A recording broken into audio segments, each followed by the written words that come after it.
भागवत सभी प्रश्नों का उत्तर है। श्री शुक उवाच अन्न सर्गो विसिगश्च स्थान पोषण मूर्त्या मनवंतरेशानुत्था निरोधो मुक्तिराश्रय। यह एक शब्दार्थ श्री शुकदेव गोस्वामी ने कहा। इस श्रीमद् भागवत में 10 विभाग हैं, जो ब्रह्मांड की उत्पत्ति, उपसृष्टि, लोकांतर, भगवान द्वारा पोषण, सृष्टि प्रेरणा, मनुओं के परिवर्तन, ईश्वर ज्ञान, अपने घर भगवत धाम गमन, मुक्ति तथा आश्रय से संबंधित हैं। दशमस्य विशुद्धयर्थ नवानमः लक्षणम वर्ण्यन्ति महात्मान श्रुतेनाथेन चाजलसा। 2 शब्दार्थ इनमें से जो 10वां आश्रय तत्व है उसकी दिव्यता को अन्यों से पृथक करने के लिए उन सबका वर्णन कभी वैदिक साक्ष्य से, कभी प्रत्यक्ष व्याख्या से और कभी महापुरुषों द्वारा दी गई संक्षिप्त व्याख्याओं से किया जाता है। भूत मात्रेंद्रिय धिया जन्म सर्ग उदाहता ब्रह्मणो गुण वैश्प्याद विसर्ग पौरुष स्मृत। 3 शब्दार्थ पदार्थ के 16 प्रकार अर्थात 5 तत्व क्षिति, जल, पावक, गगन तथा वायु, ध्वनि, रूप, स्वाद, गंध, स्पर्श तथा नेत्र, कान, नाक, जीभ, त्वचा एवं मन की तात्विक सृष्टि सर्ग कहलाती है और प्रकृति के गुणों की बाद की अंतःक्रिया विसर्ग कहलाती है। तात्पर्य: श्रीमद्भागवत के 10 विभागों के लक्षणों को व्याख्या के लिए लगातार 7 श्लोक आए हैं। इनमें से प्रथम प्रस्तुत श्लोक जो 16 तत्वों यथा पृथ्वी, जल इत्यादि के साथ बुद्धि तथा मन के प्राकट्य को बताता है। परवर्ती सृष्टि आदि पुरुष एवं गोविंद के अवतार महाविष्णु की उपर्युक्त 16 शक्तियों को प्रतिक्रियाओं का फल है, जैसा कि ब्रह्म संहिता 5.47 में ब्रह्मा जी ने कहा है। यह कारणान्वजले थरजति स्पयोग आधार शक्तिमवलंब परा स्वयुतिन गोविंद महाविष्णुरुष्तमहा भजामी। गोविंद श्री कृष्ण का प्रथम पुरुष अवतार महाविष्णु कहलाता है। ये योग निद्रा में रहते हैं और इनके दिव्य शरीर के प्रत्येक रोमछिद्र में असंख्य ब्रह्मांड स्थित रहते हैं। जैसा कि पिछले श्लोक में कहा गया है, पूर्ण पुरुषोत्तम भगवान की विशिष्ट शक्तियों के प्राकट्य से ही अतेन अर्थात वैदिक निर्देश से यह सृष्टि संभव है। बिना वैदिक निर्देश के ये सृष्टि प्रकृति की उपज प्रतीत होती है। ऐसा निष्कर्ष अल्प ज्ञान के कारण ही निकलता है। वैदिक निर्देश से स्पष्ट है कि समस्त शक्तियों अंतरंगा, बहिरंगा तथा तत्स्था के मूल तो पूर्ण पुरुषोत्तम भगवान ही हैं, और जैसा पहले बताया गया है, ये तो ब्रह्मपूर्ण निष्कर्ष है कि यह सृष्टि जड़ प्रकृति द्वारा बनी है। वैदिक निष्कर्ष दिव्य प्रकाश है, जबकि अवैदिक निष्कर्ष भौतिक अंधकार है। परमेश्वर की अंतरंगा शक्ति तथा परमेश्वर एक है और बहिरंगा शक्ति अंतरंगा शक्ति के संपर्क में ही प्रकाशित होती है। अंतरंगा शक्ति के अंश प्रत्यंश जो बहिरंगा शक्ति से सर्वपद जो क्रिया होती है, वह तत्स्था शक्ति अथवा जीवात्मा कहलाती है। इस प्रकार आदि सृष्टि तो प्रत्यक्ष पूर्ण पुरुषोत्तम भगवान या परब्रह्म से होती है, और गौण सृष्टि जो मूल अवयवों की प्रतिक्रियाओं का फल है, ब्रह्मा द्वारा रची जाती है। इस तरह समस्त ब्रह्मांड के कार्य प्रारंभ होते हैं।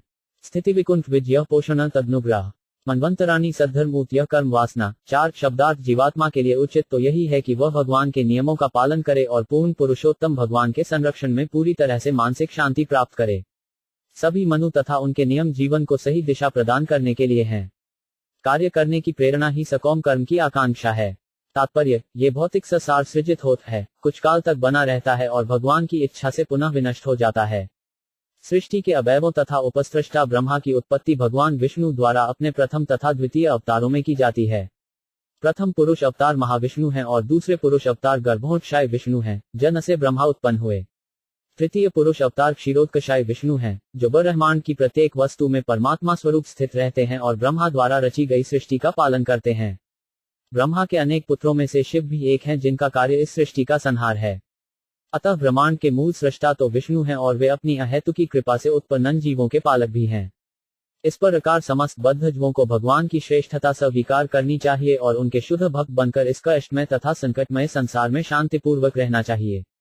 इस संसार को अपनी इंद्रिय तुष्टि के लिए उपयुक्त समझने और इस प्रकार विष्णु की बहिरंगा शक्ति द्वारा मोहग्रस्त होने के कारण बद्ध जीव को सृष्टि तथा विनाश के प्राकृतिक नियमों को फिर से भोगने के लिए रहना पड़ता है। भगवद गीता में कहा गया है कि ब्रह्मांड के सर्वोच्च लोक से लेकर सबसे निचले लोक पाताल लोक तक के सारे लोक नाशवान हैं और बद्ध जीव अपने अच्छे या बुरे कर्मों से या आधुनिक अंतरिक्ष यान से अंतरिक्ष में विचरण कर सकते हैं, किंतु कहीं पर भी उनकी मृत्यु निश्चित है। हाँ, भिन्न भिन्न लोकों में उनकी आयु पृथक पृथक होती है, किंतु शाश्वत जीवन प्राप्त करने का एकमात्र उपाय है भगवान के धाम को वापस जाना, जहां पर भौतिक लोकों की भांति पुनर्जन्म नहीं होता। वैकुंठ के स्वामी के साथ अपने संबंधों को विसरा देने के कारण बद्ध जीव इस सीधी सी बात से अनजान रहकर इस भौतिक जगत में स्थायी जीवन बिताने की योजना बनाने का प्रयास करते हैं। बहिरंगा शक्ति से मोहित होने के कारण वे विभिन्न प्रकार के आर्थिक तथा धार्मिक विकास कार्यों में व्यस्त हो जाते हैं और यह भूल जाते हैं कि उनका उद्देश्य भगवान के धाम वापस जाना है। माया के प्रभाव से यह विस्मृति इतनी प्रबल होती है कि बद्ध जीव भगवान के धाम वापस जाना ही नहीं चाहते। इंद्रिय सुख के कारण वे बार बार जन्म मरण के चक्र में फंसते रहते हैं और मनुष्य जीवन को बिगाड़ लेते हैं, जिसमें ही भगवान के धाम को वापस जाने के अवसर प्राप्त होते हैं। विभिन्न युगों तथा कल्पों में मनु ने जो आदेशात्मक शास्त्र बनाए वे सद्धर्म कहलाते हैं। वे मनुष्यों के लिए सन्मार्ग दिखाने वाले हैं, अतः मनुष्यों को चाहिए कि वे अपने हित में तथा अंतकाल को सफल बनाने के लिए इन शास्त्रों का उपयोग करें। सृष्टि मिथ्या नहीं है, किंतु यह अस्थायी प्राकट्य है और बद्ध जीवों को भगवान के धाम वापस जाने के लिए अवसर प्रदान करने के लिए है। भगवान के पास जाने की इच्छा तथा उस दिशा में किए गए कार्यों से ही कर्म का सन्मार्ग बनता है। जो ऐसे नियमित पथ का अनुसरण करते हैं, भगवान अपने उन भक्तों को अहेतु की कृपावश संरक्षण प्रदान करते हैं, किंतु जो अभक्त हैं, वे सकौम कर्मों के बंधन में फंसकर अपने को कार्यकलापों के जोखिम में डाल देते हैं। इस प्रसंग में सद्धर्य शब्द महत्वपूर्ण है। सद्धर्म अर्थात भगवान के धाम वापस जाने के लिए अपना कर्तव्य करना और इस तरह शुद्ध भक्त बनना पवित्र कार्य है। अन्य सभी लोग पवित्र होने का ढोंग रचते हैं, किंतु वास्तव में वे ऐसे होते नहीं। इसीलिए भगवान ने भगवद गीता में उपदेश दिया है कि मनुष्य को समस्त तथाकथित धार्मिक कार्यों को त्याग कर भगवान की भक्तिमय सेवा में लग जाना चाहिए, जिससे वह इस भौतिक संसार के भयावह जीवन के समस्त कष्टों से मुक्त हो सके। सद्धर्म में स्थित रहने के लिए कार्य करना ही जीवन की सही दिशा है। मनुष्य का उद्देश्य भगवान के धाम जाना होना चाहिए, न कि अस्थायी जीवन के लिए उत्तम या निष्कृष्ट शरीर ग्रहण करके इस संसार के जन्म मरण के आवागमन में फंसना। इसी में मानव जीवन की बुद्धिमत्ता है और मनुष्य को ऐसे ही जीवन के कार्यकलापों की आकांक्षा करनी चाहिए। अवतारानुचरितम हरेश्वास्यानुवर्तिनाम पुंसोमीश कथा प्रोक्ता नानाख्यानो गृह्णिता। 5 शब्दार्थ ईश्वर विज्ञान। ईश कथा श्री भगवान के विविध अवतारों, उनकी लीलाओं तथा साथ ही उनके भक्तों के कार्यकलापों का वर्णन करता है। तात्पर्य, इस ब्रह्मांड के अस्तित्व काल में इतिहास का अनुक्रम बनता है, जिसमें जीवात्माओं के कार्यों का लेखा जोखा अंकित होता है। सामान्य रूप से लोगों में विभिन्न व्यक्तियों तथा कालों के इतिहास तथा आख्यानों को जानने की प्रवृत्ति होती है, किंतु ईश्वर विज्ञान ईश कथा के विषय संबंधी ज्ञान के अभाव के कारण वे भगवान के अवतारों के इतिहास का अध्ययन करने में सक्षम नहीं होते। ये सदैव स्मरण रखा जाना चाहिए है कि यह सृष्टि बद्ध जीवों के मोक्ष के लिए बनी है। भगवान अपनी अहेतुकी कृपा के कारण इस भौतिक संसार के विविध लोकों में अवतरित होकर बद्ध जीवों के मोक्ष के लिए कार्य करते हैं। इससे इतिहास तथा आख्यान पठनीय बन जाता है। श्रीमद्भागवत में भगवान तथा उनके भक्तों के संबंध में अनेक दिव्य कथाएं हैं। फलत, भक्तों तथा भगवान की कथाओं को आदरपूर्वक सुनना चाहिए। निरोधो 5 स्यानुशयनमात्मन सह शक्तिभेय मुक्तिवान यथारूप स्वरूपेण व्यवस्थिति। 6 शब्दार्थ अपनी बद्धावस्था के जीवन संबंधी प्रवृत्ति के साथ जीवात्मा का शयन करते हुए महाविष्णु में लीन होना प्रकट ब्रह्मांड का परिसमापन कहलाता है। परिवर्तनशील स्थूल तथा सूक्ष्म शरीरों को त्याग कर जीवात्मा के रूप की स्थायी स्थिति मुक्ति है। तात्पर्य, जैसा कि हम कई बार कह चुके हैं, जीवात्मा 2 प्रकार के होते हैं। उनमें से अधिकांश नित्य मुक्त होता है और कुछ नित्य बद्ध होते हैं। नित्य बद्ध जबों में प्रकृति के ऊपर स्वामित्व प्राप्त करने की मानसिकता के विकास को संभावना होती है, अतः उन्हें 2 प्रकार की सुविधाएं प्रदान करने के लिए भौतिक विश्व का प्राकट्य होता है। पहली सुविधा के अनुसार बद्ध जीव स्वेच्छा से विश्व पर अधिकार जमा सकता है और दूसरी सुविधा के अनुसार वह भगवान के धाम को वापस जा सकता है। अतः विश्व के लय होने पर अधिकांश बद्ध जीव योग निद्रा में लेटे हुए भगवान महाविष्णु में लीन हो जाते हैं, जिससे वे अगली सृष्टि में पुनः जन्म लें। किंतु कुछ बद्ध जीव वैदिक साहित्य की दिव्य ध्वनि का अनुसरण करते हुए भगवान के धाम को वापस जाने में समर्थ होते हैं और अपने बद्ध स्थूल तथा सूक्ष्म भौतिक शरीरों को त्याग कर आध्यात्मिक एवं आदि शरीर प्राप्त करते हैं। ईश्वर से अपने संबंधों को भूल जाने से जीवात्माओं को भौतिक बद्ध शरीर प्राप्त होते हैं और विश्व के प्राकट्य होने पर बद्ध जीवों को शास्त्रों की सहायता से, जिन्हें भगवान ने अपने विभिन्न अवतारों के समय कृपावश संकलित किया है, अपनी मूल स्थिति को पुनरुज्जीवित करने का अवसर प्रदान किया जाता है। ऐसे दिव्य साहित्य के श्रवण या पठन से बद्ध अवस्था में होते हुए भी जीव को मुक्त होने में सहायता मिलती है। समस्त वैदिक साहित्य का उद्देश्य श्री भगवान की भक्तिमय सेवा करना है और जैसे ही इस पद पर कोई स्थित हो जाता है, उसे तुरंत ही बद्ध जीवन से छुटकारा मिल जाता है। भौतिक स्थूल तथा सूक्ष्म रूपों का कारण मात्र बद्ध जीव की अज्ञानता है और ज्यों ही वह भगवान को भक्ति में स्थित हो जाता है, वह बद्ध अवस्था से मुक्ति पाने का अधिकारी बन जाता है। ये भक्ति परमेश्वर के लिए दिव्य आकर्षण होती है, क्योंकि परमेश्वर समस्त भावों रसों के स्रोत हैं। प्रत्येक प्राणी किसी न किसी भाव के आनंद का इच्छुक होता है, किंतु वह समस्त आकर्षण के परम स्रोत को नहीं जानता। रसो वे सहरस ह्योवाय लब्ध्वानंदी भवाति। वैदिक स्तोत्र समस्त आनंद के परम स्रोत की जानकारी देते हैं। समस्त आनंद का स्रोत भगवान है और जो भाग्यशाली मनुष्य श्रीमद् भागवत जैसे दिव्य ग्रंथों के द्वारा इस संदेश को प्राप्त करने में समर्थ है, वह सदा के लिए मुक्त होकर वैकुंठ में अपना रचित स्थान ग्रहण करता है। आभासश्च निरोधश व्यतो 5 सराश्रय पर ब्रह्म परमात्मेति शभाते। 7 शब्दार्थ परम पुरुष अथवा परमात्मा कहलाने वाले परमेश ही दृश्य जगत के परम स्रोत, इसके आगार, आश्रय तथा लय हैं। इस प्रकार वे परम स्रोत, परम सत्य हैं। तात्पर्य, जैसा कि श्रीमद्भागवत के प्रारंभ में कहा गया है, समस्त शक्तियों के परम स्रोत के पर्याय जनमाक्स्य यत् वदन्ति तत्तत्त्वदस्तत्वम यज्ञानम अद्वयम ब्रह्मेति परमात्मेति भगवान इति शब्दें परब्रह्म परमात्मा या भगवान कहलाते हैं। इस श्लोक में इति शब्द के प्रयोग से पर्यायों का अंत हो जाता है और इस पर अकार भगवान का द्योतक है। इसको और व्याख्या बाद के श्लोकों में की जाएगी, किंतु अंततः इस भगवान का अर्थ है भगवान कृष्ण, क्योंकि श्रीमद्भागवत ने पूर्ण पुरुषोत्तम भगवान को कृष्ण रूप में पहले ही मान लिया है। कृष्णस्तु भगवान स्वयं समस्त शक्तियों का मूलाधार परम सत्य है, जो परब्रह्म इत्यादि कहलाता है, और भगवान परम सत्य के लिए अंतिम शब्द है। किंतु भगवान के पर्यायों में से यथा नारायण, विष्णु तथा पुरुष में से अंतिम शब्द कृष्ण है, जिसकी पुष्टि भगवद गीता में हुई है, अहम सर्वस्य प्रथमो मत सर्व प्रवृत्ति। इसके अतिरिक्त श्रीमद्भागवत भगवान के शब्द अवतार रूप में भगवान कृष्ण का प्रतिरूप है। कृष्ण स्वधामोपत्ते धर्मज्ञानाय भी सह कला नष्टशामेश पुराणा को धुनोदित धायवत 1.3.43। इस प्रकार यह निष्कर्ष निकला कि भगवान श्री कृष्ण समस्त शक्तियों के परम स्रोत हैं और कृष्ण शब्द का अर्थ भी यही है। कृष्ण अथवा कृष्ण तत्व की व्याख्या के लिए ही श्रीमद्भागवत की रचना की गई है। श्रीमद्भागवत के प्रथम स्कंध में सूत गोस्वामी तथा शौनक जैसे महान ऋषियों के प्रश्नोत्तर से इस सत्य को जानकारी मिलती है, और इसी स्कंध के प्रथम तथा द्वितीय अध्यायों में इसकी व्याख्या है। तृतीय अध्याय में विषय को स्पष्ट किया गया है तथा चतुर्थ अध्याय में यह और भी स्पष्ट होती जाती है। द्वितीय स्कंध में श्री भगवान के रूप में परम सत्य पर बल दिया गया है और परम ईश्वर श्री कृष्ण है, ऐसा दर्शाया गया है। जैसा कि पहले कहा जा चुका है, 4 श्लोकों में श्रीमद्भागवत का सार संक्षेप में दिया गया है। इन पूर्ण पुरुषोत्तम भगवान के विषय की अंततः ब्रह्मा ने ब्रह्म संहिता में इस प्रकार पुष्टि की है, ईश्वर परम कृष्ण सच्चिदानंद विग्रह। ऐसा ही श्रीमद्भागवत के तृतीय स्कंध से निष्कर्ष निकलता है। पूर्ण विषय की विस्तृत व्याख्या श्रीमद्भागवत के दशम तथा एकादश स्कंधों में मिलती है। स्वयंभुव मनवंतर तथा चाशुष मनवंतर जैसे मनवंतरों के प्रसंग में, जिनकी व्याख्या तृतीय, चतुर्थ, पंचम, षष्ठ तथा सप्तम स्कंध में की गई है, श्री कृष्ण का ही संकेत है। अष्टम स्कंध में वैवस्वत मनवंतर से भी अप्रत्यक्ष रूप में उसी विषय की व्याख्या होती है। नवम स्कंध का भी वही सार है। 12वें स्कंध में विशेष रूप से भगवान के विविध अवतारों के विषय में आगे व्याख्या की गई है। इस प्रकार संपूर्ण श्रीमद्भागवत के अध्ययन से यह निष्कर्ष निकलता है कि भगवान श्री कृष्ण ही समस्त शक्ति के परम स्रोत हैं। उपासकों की कोटियों के अनुसार नारायण, ब्रह्म, परमात्मा इत्यादि नामों की व्याख्या अलग अलग हो जाती है। यो 5 ध्यात्मिको 5 यम पुरुष सोदेसा विवाधिदेविक यस्ततरोभय विच्छेद पुरुषो ह्याधि भौतिका। 8 शब्दार्थ विभिन्न इंद्रियों से युक्त व्यक्ति आध्यात्मिक पुरुष कहलाता है, और इन इंद्रियों को वश में रखने वाला देव श्री विग्रह अधिदेविक कहलाता है। नेत्रगोलकों में दिखने वाला स्वरूप अधिभौतिक पुरुष कहलाता है। तात्पर्य, परम नियंता आश्रय तत्व परमात्मा के अपने रूप स्वांश रूप भगवान है। भगवद गीता 10.42 में कहा गया है, अथवा बहुनैतेन की ज्ञातेन तवार्जुन विषव्याहमिदम कृतमिकांशिन स्थितो जगत। विष्णु, ब्रह्मा तथा शिव जैसे सभी नियामक देव पूर्ण पुरुषोत्तम भगवान कृष्ण के परमात्मा रूप के विविध प्राकस्य हैं, जो उनके ही द्वारा उत्पन्न प्रत्येक ब्रह्मांड में प्रविष्ट होकर अपने को इसी प्रकार प्रकट करते हैं। फिर भी नियंत्रक तथा नियंत्रित के भी विभाग हैं।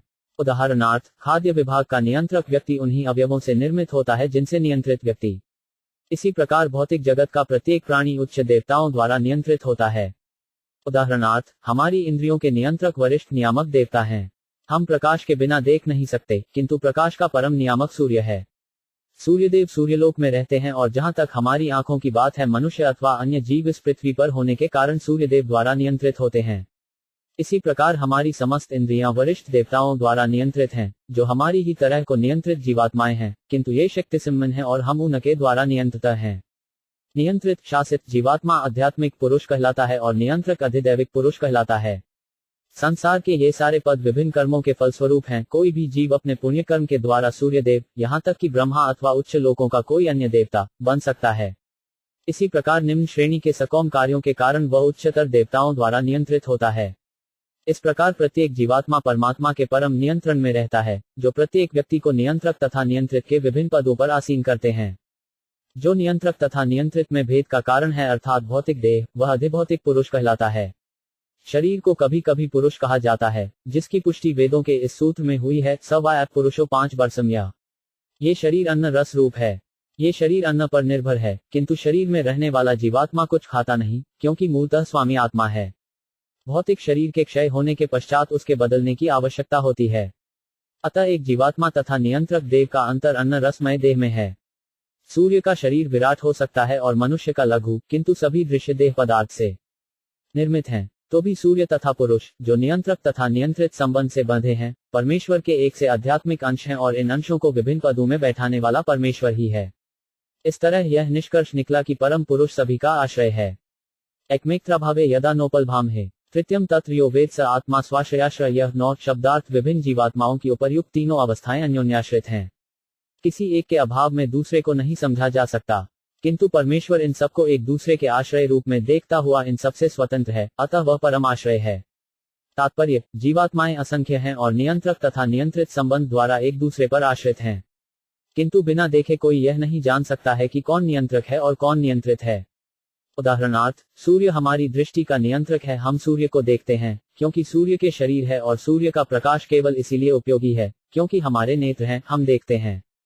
बिना नेत्र के सूर्य प्रकाश अर्थहीन है और सूर्य प्रकाश के बिना नेत्र व्यर्थ हैं। इस प्रकार वे अन्योन्याश्रित हैं, इनमें से कोई भी स्वतंत्र नहीं है। अतः स्वाभाविक प्रश्न उठता है कि किसने इन्हें अन्योन्याश्रित बनाया। जिसने ऐसा किया होगा वह अवश्य ही पुनर्तः स्वतंत्र होगा। जैसा कि श्रीमद्भागवतक प्रारंभ में कहा गया है, समस्त अन्योन्याश्रित वस्तुओं का परम स्रोत पूर्ण स्वतंत्र तत्व होता है। इन सभी अन्योन्याश्रित तत्वों का ऐसा स्रोत परम सत्य या परमात्मा है, जो अन्य किसी वस्तु पर आश्रित नहीं है। वह स्वाश्रयाश्रय है, वह केवल अपने आप पर आश्रित है, अतः प्रत्येक वस्तु का परम आश्रय वह है। यद्यपि परमात्मा तथा ब्रह्म भगवान के आश्रित हैं, क्योंकि भगवान ही पुरुषोत्तम या परम पुरुष हैं, किंतु वह परमात्मा का भी स्रोत है। भगवद गीता 15.18 में भगवान कृष्ण कहते हैं कि जे पुरुषोत्तम हैं और हर वस्तु के स्रोत हैं। अतः यह निष्कर्ष निकलता है कि श्री कृष्ण समस्त जीवों के, यहाँ तक कि परमात्मा तथा परब्रह्म के भी परम स्रोत तथा आश्रय हैं। यदि हम यह मान भी लें कि परमात्मा तथा आत्मा में कोई अंतर नहीं है, तो भी आत्मा माया के मोह से मुक्त होने के लिए परमात्मा पर आश्रित है। प्रत्येक व्यक्ति माया के चंगुल में फंसा है, अतः गुणात्मक रूप से परमात्मा से अभिन्न होते हुए भी वह अपने को पदार्थ मानने के मोह से ग्रस्त है, और इस यथार्थ जीवन के मोहमय विचार से उबर पाने के लिए आत्मा को परमात्मा के आश्रित रहना होता है, जिससे वह उसी रूप में मान्य हो। इस दृष्टि से भी परमात्मा परम आश्रय है और इसके विषय में किसी प्रकार का संदेह नहीं है। जब आत्मा या जीव सदा परमात्मा पर आश्रित है, क्योंकि आत्मा अपनी पहचान सत्ता भूल जाता है, किंतु परमात्मा अपनी दिव्य स्थिति को नहीं भूलता। भगवद्गीता में जीवात्मा तथा परमात्मा की पृथक पृथक स्थितियों का उल्लेख हुआ है। चतुर्थ अध्याय में जीवात्मा रूप अर्जुन को इस प्रकार चित्रित किया गया है, जिसे अपने अनेक पूर्व जन्मों की स्मृति नहीं है, किंतु परमात्मा स्वरूप भगवान को सब कुछ स्मरण रहता है। भगवान को इतना तक स्मरण है कि करोड़ों वर्ष पूर्व उन्होंने सूर्यदेव को भगवद्गीता की शिक्षा दी थी। भगवान लाखों करोड़ों वर्ष पुरानी घटनाएं स्मरण रख सकते हैं, जैसा कि भगवद्गीता 7.26 में कहा गया है, वेदाहम समतिवानी वर्तमानानि चार्जुन भविष्यानि न भूतानि मातु वेद न कश्चिन। सच्चिदानंद रूप भगवान को इसका पूरा ज्ञान है कि भूतकाल में क्या हुआ, वर्तमान काल में क्या हो रहा है और भविष्य में क्या होगा। ऐसे परमात्मा तथा ब्रह्म के आश्रय भगवान को अल्पज्ञ नहीं समझ पाते। विश्व चेतना तथा जीवात्मा की चेतना को एक रूप मानने का प्रचार भ्रामक है, क्योंकि अर्जुन जैसा व्यक्ति, जो सदैव भगवान के साथ रहा, अपने अतीत के कर्मों को स्मरण नहीं रख सका, तो भला तुच्छ मनुष्य अपने को झूठ मूठ विश्व चेतना से एक रूप बताकर किस प्रकार अपने भूत, वर्तमान तथा भविष्य को जान सकता है।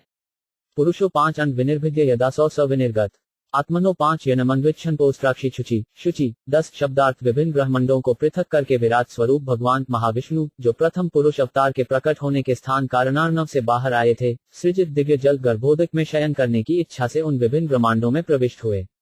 तात्पर्य, जीवात्माओं तथा सभी प्राणियों के स्वतंत्र स्रोत परमात्मा स्वरूप परमेश्वर का विश्लेषण करने के पश्चात श्री शुकदेव गोस्वामी अब भगवत भक्ति की अनिवार्यता बता रहे हैं, जो समस्त जीवात्माओं का एकमात्र धर्म है। भगवान श्री कृष्ण तथा उनके अंश और अंशांश एक दूसरे से अभिन्न हैं और इस प्रकार इनमें से प्रत्येक स्वतंत्र हैं। इसे सिद्ध करने की दृष्टि से शुकदेव गोस्वामी परीक्षित को दिए गए वचन के अनुसार भौतिक सृष्टि के क्षेत्र में भी पुरुष अवतार को स्वतंत्र सत्ता का वर्णन कर रहे हैं। भगवान के ऐसे कार्य भी दिव्य होते हैं, अतः वे भी परमेश्वर की लीला कहलाते हैं। भक्ति के क्षेत्र में आत्म साक्षात्कार चाहने वालों के लिए ऐसी लीलाओं का श्रवण करना अत्यंत अनुकूल होता है। कुछ लोग ये तर्क कर सकते हैं, तो फिर क्यों न मथुरा तथा वृंदावन में की गई भगवान की लीलाओं का रसास्वादन किया जाए, जो संसार की सभी वस्तुओं से अधिक मधुर है। श्री विश्वनाथ चक्रवर्ती ठाकुर उत्तर देते हैं कि भगवान की वृंदावन की लीलाएं सिद्ध भक्तों के आस्वादनार्थ हैं। नवदीक्षित भक्त भगवान की ऐसी परम दिव्य लीलाओं का गलत अर्थ लगा सकते हैं। अतः इस संसार में सृष्टि, पालन तथा संहार विषयक भगवान की लीलाएं प्राकृत अर्थात संसारी भक्तों के द्वारा आस्वाद्य हैं। जिस प्रकार योग पद्धति प्रणाली उन पुरुषों के निमित्त होती है जो देह के प्रति अत्यधिक आसक्त होते हैं, इसी प्रकार भगवान की सृष्टि तथा संहार विषयक लीलाएं अत्यधिक आसक्त संसारी पुरुषों के लिए होती हैं।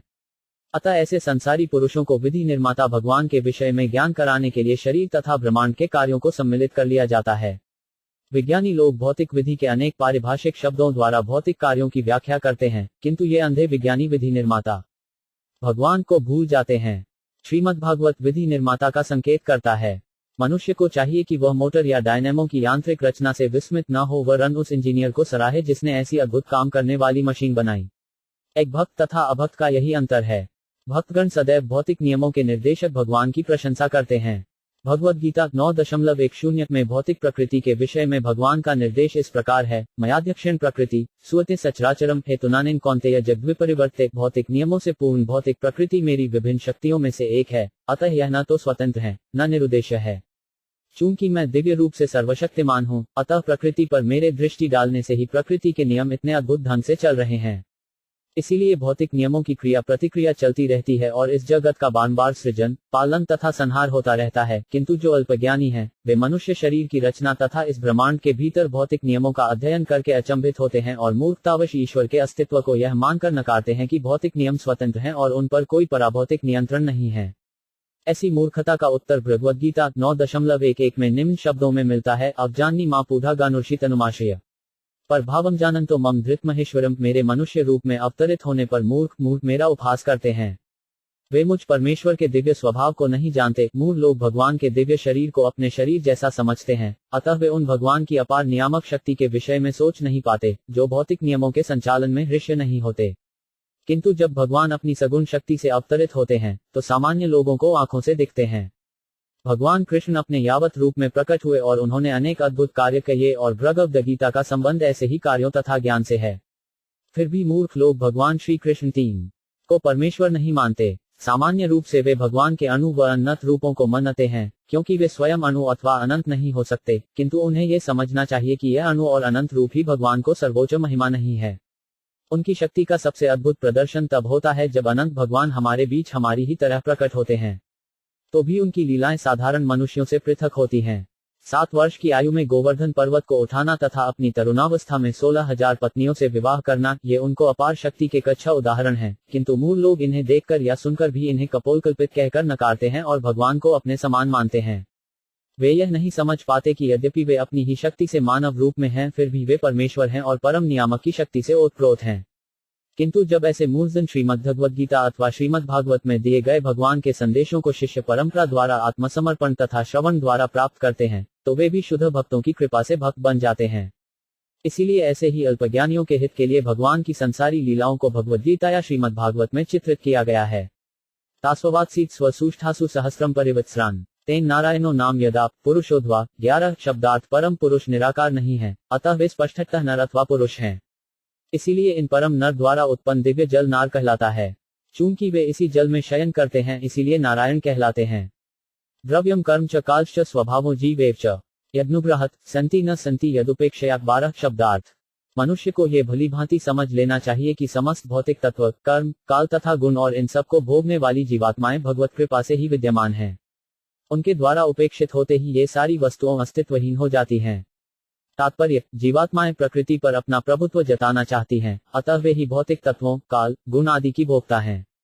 भगवान परम भोक्ता हैं और जीवात्माएं उन्हें उनके भोग में सहायक बनने और इस प्रकार हर एक के दिव्य भोग में सम्मिलित होने के लिए हैं। भोग में भोक्ता तथा भोग्य दोनों भाग लेते हैं, किंतु माया के वशीभूत होकर जीवात्माएं भगवान के समान स्वयं भोक्ता बनना चाहती हैं, यद्यपि वे इसके निमित्त हैं नहीं। भगवद गीता में जीवों अर्थात जीवात्माओं को भगवान की पराप्रकृति कहा गया है। विष्णु पुराण में भी ऐसा ही उल्लेख है। अतः जीवात्माएं कभी पुरुष या वास्तविक भोक्ता नहीं होती। अतः इस संसार में जीवात्मा द्वारा सुख भोग को इच्छा झूठी है। आध्यात्मिक जगत में जीवात्माएं शुद्ध होती हैं, अतः वे परमेश्वर के सुख में हाथ बंटाने वाली होती हैं। भौतिक जगत में अपने कर्म के द्वारा जीवात्मा के सुखोपभोग की भावना प्राकृतिक नियमों के कारण क्रमशः क्षीण होती जाती है और माया बद्ध जीवों का काना भरती रहती है कि वे भगवान से तदाकार हों। यह माया का आखिरी जाल है। जब भगवत कृपा से यह अंतिम जाल भी दूर हो जाता है, तो जीवात्मा अपनी पूर्व स्थिति को प्राप्त होता है और इस प्रकार वास्तव में मुक्त हो जाता है। भगवान भव बंधन से मुक्ति देने के लिए ही इस जगत की सृष्टि करते हैं। कुछ काल तक पालते हैं, अपनी गणना के अनुसार 1000 वर्षों तक, जैसा कि पिछले श्लोक में आया है, और तब अपनी ही इच्छानुसार उसका संहार कर देते हैं। अतः जीवात्माएं भगवत कृपा पर पूर्णतः आश्रित रहती हैं और इसीलिए जब भगवान चाहते हैं तो वैज्ञानिक विकास द्वारा उत्पन्न तथाकथित सुखोपभोगों को मिट्टी में मिला देते हैं। एको नानावमन विच्छन योग तल्पात समुत्थिता वीर्य हिरण्यम देवो माया व्यसुजत त्रिधा 13 शब्दार्थ। योग निद्रा की शबैया में लेटे हुए भगवान ने एकाकी रूप में से नाना प्रकार के जीवों को प्रकट करने की इच्छा करते हुए अपनी बहिरंगा शक्ति से सुनहरे रंग का वीर्य प्रतीक उत्पन्न किया। तात्पर्य भगवद गीता 9.7-8 में भौतिक जगत की सृष्टि तथा संहार का वर्णन इस प्रकार से हुआ है। सर्वभूतानि कौन्तेय प्रकृतिं यान्ति मामिकौम कल्पक्षये पुनस्तानि कल्पाद् व्यरिजाग्यहं प्रकृतिं स्वामवष्टभ्य विसृजामि पुनः पुनः भूतग्राम्यं कृत्स्नं वर्ष प्रकृतेर्षात् एकुंती पुत्र। कल्प के अंत होने पर सृजनात्मक शक्तियां अर्थात भौतिक प्रकृति एवं भौतिक प्रकृति में संघर्षरत सारे जब मेरी दिव्य प्रकृति में लीन हो जाते हैं और फिर से उन्हें प्रकट करने की मेरी इच्छा करने पर मैं उन्हें अपनी शक्ति से पुनः उत्पन्न करता हूँ। संपूर्ण हर्ष जगत मेरे अधीन कार्य करता है। यह मेरी इच्छा से बार बार स्वतः प्रकट होता रहता है और मेरी ही इच्छा से अंत में विनष्ट होता है। इस प्रकार ब्रह्मांड की सृष्टि के पूर्व भगवान अपनी पूर्ण शक्ति महासमष्टि के रूप में विद्यमान रहते हैं और अपने को अनेक करने की इच्छा से वे अपने को बहुमुखी पूर्ण शक्ति समष्टि में विस्तारित करते हैं। फिर वे इससे व्यष्टि रूप में आध्यात्मिक अधिदेविक तथा अधिभौतिक आयामों में विस्तार करते हैं। इस प्रकार संपूर्ण सृष्टि तथा सृजन शक्तियां अभिन्न होते हुए भी भिन्न भिन्न होती हैं। चूंकि प्रत्येक प्राणी उन्हीं यह विष्णु या महासमष्टि से उद्भूत है, अतः विश्व की कोई शक्ति उनसे पृथक नहीं है, किंतु इन सभी विस्तारित शक्तियों के अपने अपने विशिष्ट कार्य तथा ईश्वर निर्मित खेल हैं, अतः वे भगवान से भिन्न भी हैं। जीवात्माएं भी भगवान की ऐसी ही शक्ति तत्स्था शक्ति हैं, अतः वे एक ही समय भगवान से अभिन्न होते हुए भिन्न भी हैं। अप्रकट अवस्था में जीवित शक्तियां भगवान के भीतर ही सामर्थ्य मुक्त रहती हैं और जब जगत में निर्बंध छोड़ दिया जाता है तो वे प्रकृति के गुणों के अधीन विभिन्न इच्छाओं के अनुरूप भिन्न भिन्न प्रकार से प्रदर्शित होती हैं। जीवित शक्तियों के ऐसे असमान प्राकट्य जीवों की बद्ध अवस्था के सूचक हैं, लेकिन अपने सनातन प्राकट्य में मुक्त जीवात्मा अबद्ध रूप में शरणागत हो चुके होते हैं, अतः वे सृष्टि तथा संहार के अधीन नहीं आते।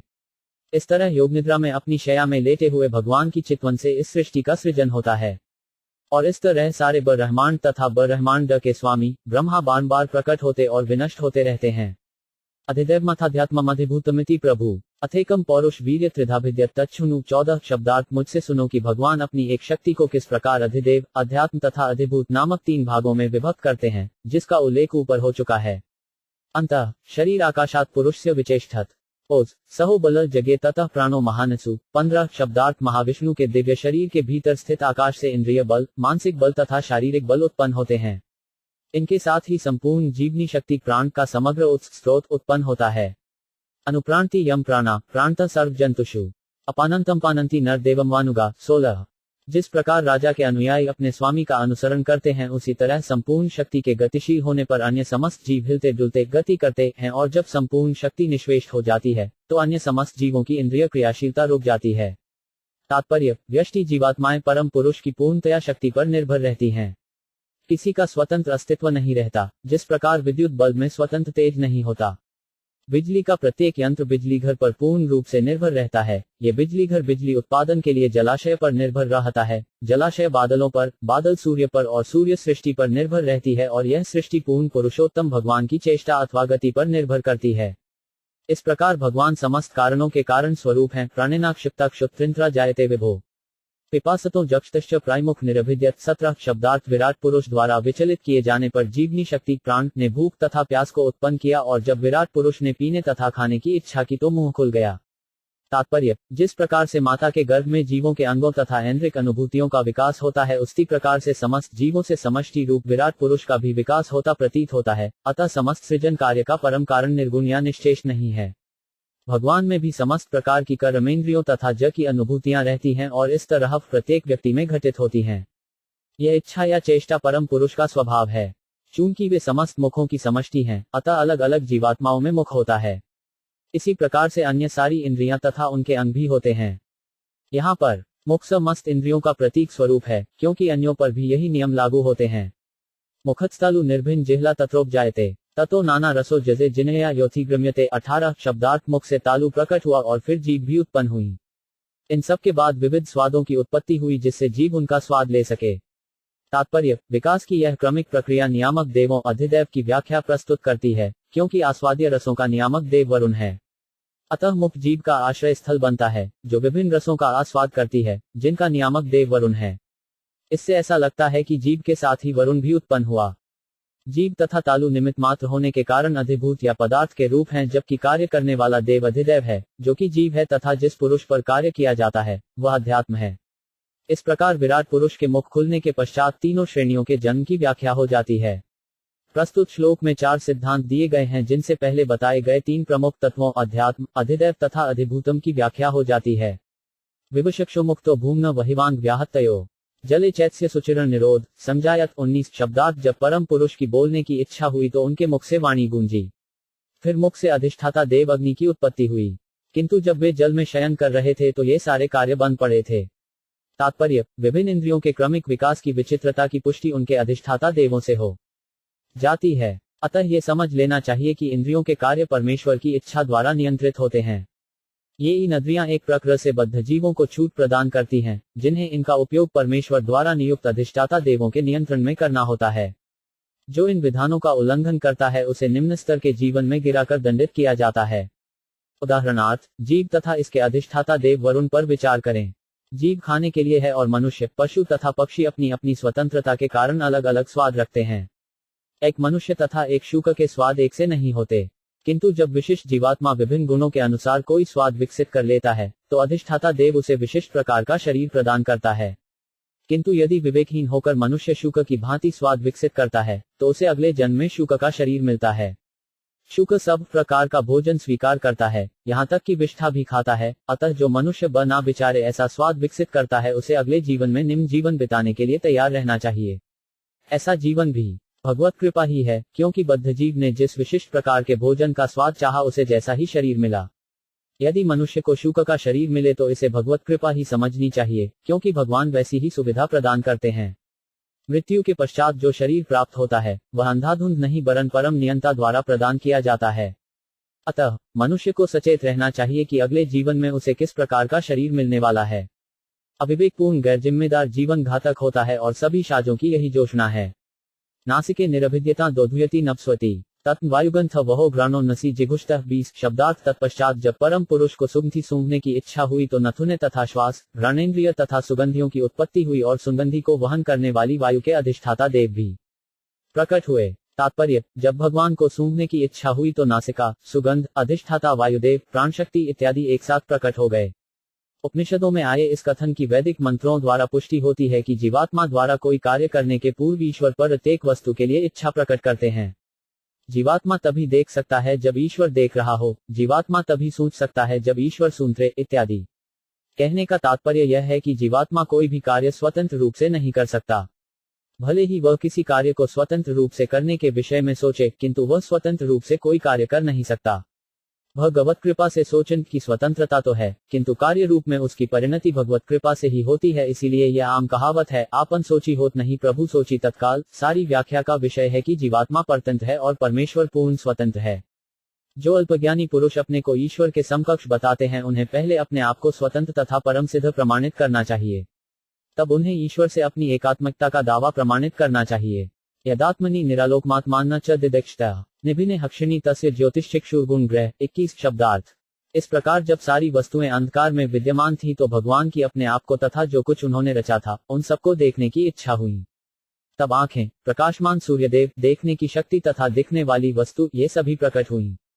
तात्पर्य, ये ब्रह्मांड यथार्थ में घना अंधकार है और इसलिए समग्र सृष्टि तमय या अंधकार कहलाती है।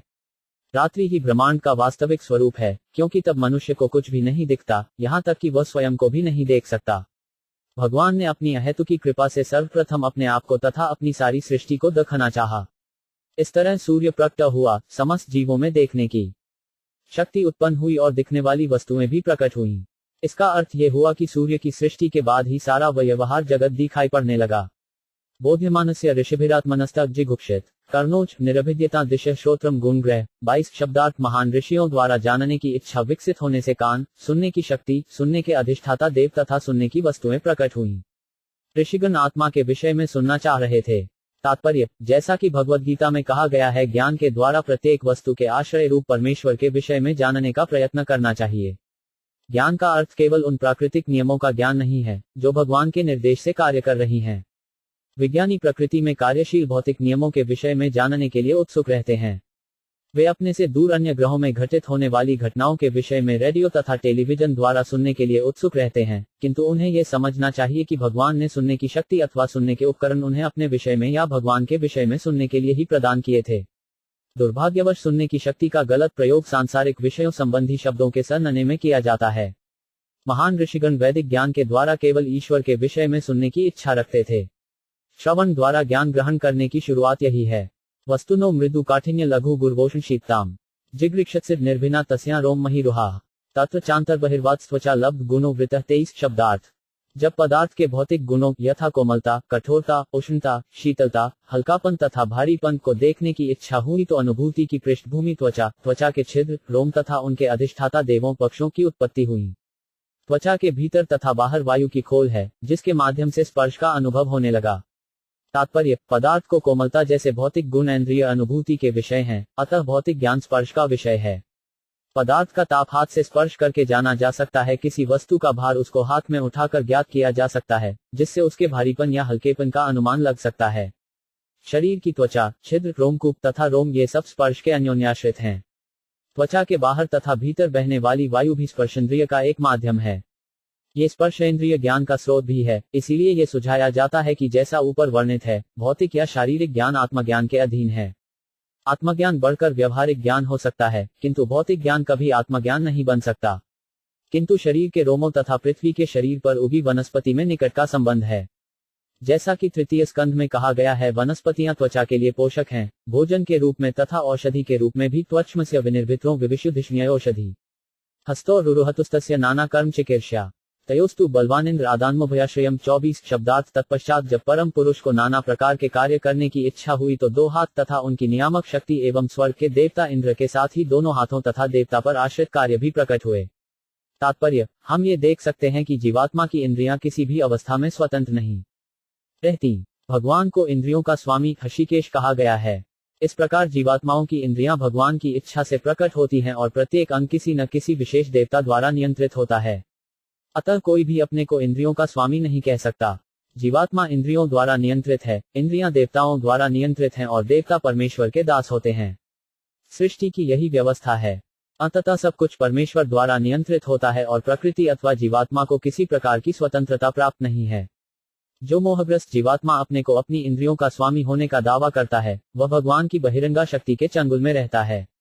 जब तक जीवात्मा को अपने क्षुद्र अस्तित्व के घमंड में रहता है, तब तक उसे भगवान की बहिरंगा शक्ति के कठोर नियंत्रण में समझना चाहिए और माया के चंगुल से मुक्ति पाने का कोई प्रश्न ही नहीं उठता, चाहे वह अपने को कितना ही मुक्त जीव क्यों न घोषित करता रहे। गति जिगीष्टः पादो रुरुहते विकामिकौम पद्भया यज्ञ स्वयं हव्यम कर्म भी क्रियते नुभि 27 शब्दार्थ। तत्पश्चात गति, इधर उधर चलना को नियंत्रित करने की इच्छा से उनकी टांगें प्रकट हुई और टांगों से उनके अधिष्ठाता देव विष्णु की उत्पत्ति हुई। इस कार्य की स्वयं विष्णु द्वारा निगरानी करने से सभी प्रकार के मनुष्य अपने अपने निर्धारित यज्ञों कार्यों में संलग्न हैं। तात्पर्य, प्रत्येक व्यक्ति अपने कार्य विशेष में संलग्न रहता है और जब वह इधर उधर जाता है तो ये कार्य प्रकट होते हैं। संसार के बड़े बड़े शहरों में ये सुस्पष्ट दिखता है। लोग इन शहरों में एक स्थान से दूसरे स्थान को बड़े बड़े कार्य लेकर घूमते हैं। ये गतिशीलता बड़े बड़े शहरों तक ही सीमित नहीं होती, ये शहरों से बाहर भी विभिन्न वाहनों द्वारा एक स्थान से दूसरे स्थान तक या एक शहर से दूसरे शहर तक देखी जाती है। लोग व्यापार की सफलता हेतु सड़कों पर कारों तथा रेलों द्वारा चलते हैं और पृथ्वी के भीतर भूमिगत रेलों द्वारा तथा आकाश में वायुयानों द्वारा यात्रा करते हैं। किंतु इन समस्त गतियों का मूल उद्देश्य सुखी जीवन के लिए धन अर्जित करना होता है। इस सुखी जीवन के लिए सारे विज्ञानी, कलाकार, इंजीनियर, टेक्नीशियन मानव क्रियाशीलता की विभिन्न शाखाओं में लगे रहते हैं, किंतु वे यह नहीं जानते कि मानव जीवन के उद्देश्य की पूर्ति के लिए कार्यों को किस प्रकार सार्थक बनाया जाए। इस रहस्य से अनजान होने से उनके सारे कार्य अनियंत्रित इंद्रिय तृप्ति के उद्देश्य से किए जाते हैं, अतः वे ऐसा करके अनजाने ही अंधकार के गहन क्षेत्रों में प्रवेश करते हैं। भगवान को बहिरंगा शक्ति द्वारा मोहित होने से वे परम भगवान विष्णु को पूरी तरह भूल चुके हैं और यह मान बैठते हैं कि यह जीवन जैसा कि आजकल भौतिक प्रकृति के अंतर्गत प्रदर्शित होता है, अधिकाधिक इंद्रिय भोग के लिए है। किंतु ऐसी गलत देहात्म बुद्धि से वांछित मन शांति की प्राप्ति नहीं हो सकती। अतः प्रकृति के समस्त साधनों का उपयोग करते हुए ज्ञान में वृद्धि करके भी इस भौतिक सभ्यता में कोई सुखी नहीं रहता। रहस्य यह है कि उन्हें विश्व शांति के लिए कदम कदम पर यज्ञ करने का प्रयास करना चाहिए। भगवद गीता 18.45-46 में भी इसी रहस्य का उपदेश दिया गया है। स्वे स्वे कर्मण्यभिरत संसिद्धि लभते नर। स्वकर्मनिरता सिद्धि यथा विन्दति वचृणु यत् प्रवृत्तिधूतना येन सर्वामिदं ततये। स्वकर्मणा तमश्चर्य सिद्धि विन्दति मानव। भगवान ने अर्जुन से कहा, अब इसके तत्व को मुझसे सुनो कि अपने स्वाभाविक कर्म में लगा हुआ मनुष्य किस प्रकार संसिद्धि को प्राप्त हो जाता है। परमेश्वर की पूजा द्वारा तथा जिस परम भगवान विष्णु में ये संपूर्ण जगत व्याप्त है और जिसके नियंत्रण में प्रत्येक जीवात्मा अपनी प्रवृत्ति के अनुसार अपनी वांछित सुविधाएं प्राप्त करता है, उसके लिए यज्ञ करके मनुष्य जीवन की परम सिद्धि प्राप्त कर सकता है। जीवन में विभिन्न प्रकार के लगावों का होना हानिकर नहीं है, क्योंकि विभिन्न कार्यों द्वारा अपने जीवन की योजना बनाने के लिए मनुष्य कुछ अनुपात में स्वतंत्र है, किंतु उसे ये भलीभांति समझ लेना चाहिए कि इस जीवन में वह पूर्णतः स्वतंत्र नहीं है। मनुष्य निश्चित रूप से परमेश्वर तथा उनके अधीन माध्यमों के वश में होता है। ये जानते हुए उसे नियम पूर्वक अपने कार्य तथा श्रम के फलस्वरूप भगवान विष्णु की प्रेमाभक्ति में दक्ष अधिकारी घित्थानों द्वारा बताई गई विधि से भगवान की सेवा करनी चाहिए। ऐसे कार्य करने के लिए शरीर का सबसे महत्वपूर्ण अंग टांगें होती है, क्योंकि इनके बिना एक स्थान से दूसरे स्थान को जाया नहीं जा सकता। अतः भगवान मनुष्यों की टांगों पर विशेष नियंत्रण रखते हैं, क्योंकि ये यज्ञ करने के निमित्त बने हैं। निरभिद्यत शिष्णो व प्रजानंदामृतार्थिन उपस्थ आसितु कामाना प्रियम तदुभयाश्रयम 26 शब्दार्थ। तत्पश्चात काम सुख, सन्नतानोत्पत्ति तथा स्वर्गिक अमृत सुख के आस्वादन के लिए भगवान ने जन्नेन्द्रियां उत्पन्न की। इस प्रकार जन्नेन्द्रिय तथा उसके अधिष्ठाता देव प्रजापति उत्पन्न हुए। काम सुख की वस्तु तथा अधिष्ठाता देव भगवान की जन्नेन्द्रियों के अधीन रहते हैं। तात्पर्य, बद्ध जीवों के लिए काम सुख स्वर्गिक आनंद प्रदान करने वाला है और यह सुख जन्नेन्द्रियों द्वारा आस्वाद्य है। कि काम सुख का माध्यम है तथा काम सुख की ऐन्द्रिक अनुभूति एवं स्त्री ये दोनों ही प्रजापति द्वारा नियंत्रित हैं, जो स्वयं भगवान के जन्नेन्द्रिय के अधीन है। निर्विशेषवादियों को चाहिए कि वे इस श्लोक से सीखें कि भगवान निराकार नहीं हैं, क्योंकि उनके जन्नेन्द्रियां होती हैं जिन पर काम सुख की सारी वस्तुएं आश्रित हैं। यदि संभोग से स्वर्गिक अमृत की अनुभूति न होती तो संतान के पालन पोषण की बला कोई अपने सिर न लेता। ये संसार बद्ध जीवों को पुनर्यौवन प्राप्ति का अवसर प्रदान करता है, जिससे वे भगवान के धाम वापस जा सकें। फलत, सृष्टि के उद्देश्य को बनाए रखने के लिए जीवों की उत्पत्ति अनिवार्य है। इस कार्य में काम सुख प्रेरक बनता है, अतः मनुष्य चाहे तो इस सुख के बीच भगवान की भी सेवा करता रह सकता है। ये सेवा तभी सार्थक होती है जब काम सुख से उत्पन्न संतान भगवत चेतना में समुचित शिक्षा प्राप्त करे। भौतिक सृष्टि का एकमात्र उद्देश्य जीवों की सुख भगवत चेतना को जागृत करना है। मनुष्य शरीर को छोड़कर अन्य किसी भी जीव में काम सुख भगवान के सेवा भाव से प्रेरित नहीं होता, किंतु मनुष्य रूप में बद्ध जीव मोक्ष प्राप्ति के लिए उपयुक्त संतानों को भगवत चेतना की ओर अभिमुख कर सके तो चाहे तो सैकड़ों संतानें उत्पन्न करके वह अपार इंद्रिय सुख द्वारा दिव्य सुख लूट सकता है। अन्यथा संतानें उत्पन्न करना शुकरों जैसा कार्य है, अपितु शुक मनुष्य से बढ़कर निपुण है, क्योंकि वह एक ही बार में दर्जनों बच्चे पैदा करता है, जबकि मनुष्य एक बार में केवल एक संतान उत्पन्न कर सकता है। अतः मनुष्य को स्मरण रखना चाहिए कि जन्नेन्द्रियां, काम सुख, सत्री तथा संतान ये सब भगवान को सेवा से संबंधित हों, और जो भगवान के साथ अपने सेवा संबंध को भूल जाता है वह प्रकृति नियमों के द्वारा 3 प्रकार के तापों से पीड़ित होता रहता है। कुत्ते को भी विषय भोग का अनुभव होता है, किंतु उसमें ईश्वर चेतना का भाव नहीं उठता। मानव जीवन ईश्वर चेतना का अनुभव होने से कुत्ते से भिन्न है। उत्सिसृक्षोत्थातु मलम निरभिद्यत वे गुदम तथा पायुस्ततो मित्र उत्सग उभयाश्रय 27 शब्दार्थ। तत्पश्चात जब उन्हें खाए हुए भोजन के मल त्याग की इच्छा हुई तो गुदा द्वार और फिर पायु इंद्रिय और उनके अधिष्ठाता देव मित्र विकसित हुए। पायु इंद्रिय तथा उत्सर्जित पदार्थ ये दोनों अधिष्ठाता देव के आश्रय में रहते हैं। तात्पर्य, जहां मल त्याग करते हुए मल पर भी नियंत्रण होता हो वहां जीवात्मा अपने को स्वतंत्र होने का दावा कैसे कर सकता है। आसिसुप्सो पुर्या नाभि द्वारपानत तत्रापानस्ततो मृत्यु पृथक्त्वमुभयाश्रयम 28 शब्दार्थ। तत्पश्चात जब उन्हें एक शरीर से दूसरे में जाने की इच्छा हुई तो नाभि तथा अपानवायु एवं मृत्यु की एक साथ सृष्टि हुई। मृत्यु तथा अपानवायु दोनों का ही आश्रय नाभि है। तात्पर्य, प्राणवायु जीवनदाता है और अपानवायु प्राण को रुद्ध करता है। इन दोनों के कंपन नाभि से उत्पन्न होते हैं। यह नाभि एक शरीर से दूसरे शरीर को जोड़ने वाली गांठ है। ब्रह्मा जी गर्भोत्क्षय विष्णु की नाभि से पृथक शरीर के रूप में प्रकट हुए और यही नियम सामान्य शरीर के जन्म में भी लागू होता है। शिशु का शरीर माता के शरीर से विकसित होता है और जब शिशु माता के शरीर से विलग होता है तो नाभि ग्रंथि नारा काटकर उसे अलग पृथक किया जाता है। इसी विधि से परमेश्वर ने अपने आप को नाना रूपों में पृथक किया। अतः जीवात्माएं भिन्न अंश हैं और उसकी कोई स्वतंत्र सत्ता नहीं होती। आदित्सोन पानानामासन कुक्षिनत नाड्या नद्या समुद्राश्च तयोस्तुष्टि पुष्टिस्दाशय 29 शब्दार्थ। जब भोजन तथा जल लेने की इच्छा हुई तो उदर, आंतें तथा धमनियां प्रकट हुई। नदियां तथा समुद्र इनके पोषण तथा उपापचय के स्रोत हैं। तात्पर्य, आंतों के अधिष्ठाता देव नदियां हैं और धमनियों के समुद्र हैं। उदर को भोजन तथा जल प्रदान करने से पोषण होता है और भोजन तथा जल के उपापचय से क्षय हुई शारीरिक शक्तियों की प्रतिपूर्ति होती है। अतः शारीरिक स्वास्थ्य आंतों तथा धमनियों की स्वस्थ क्रिया पर निर्भर रहता है।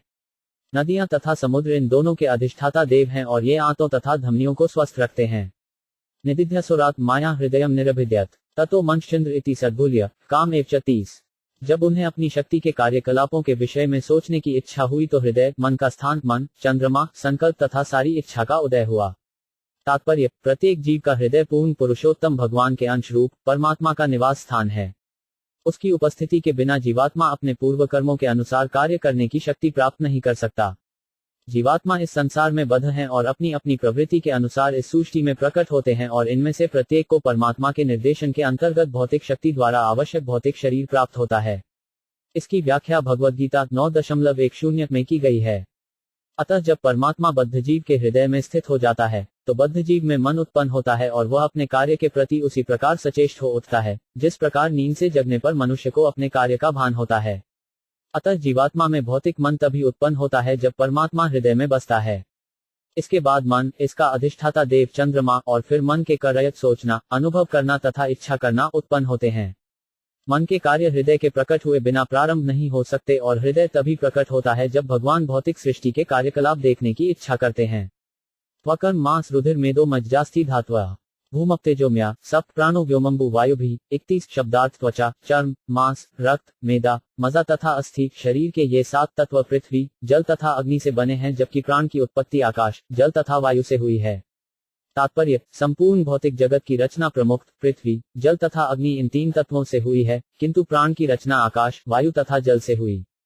इस प्रकार स्थूल तथा सूक्ष्म भौतिक सृष्टि दोनों में ही जल उभयनिष्ठ तत्व है और भौतिक सृष्टि में अत्यधिक विशिष्ट तथा आवश्यक होने के कारण जल इन 5 तत्वों में प्रमुख है। इस तरह भौतिक शरीर 5 तत्वों से बना है जबकि स्थूल सृष्टि केवल 3 तत्वों पृथ्वी, जल तथा अग्नि से बनी है।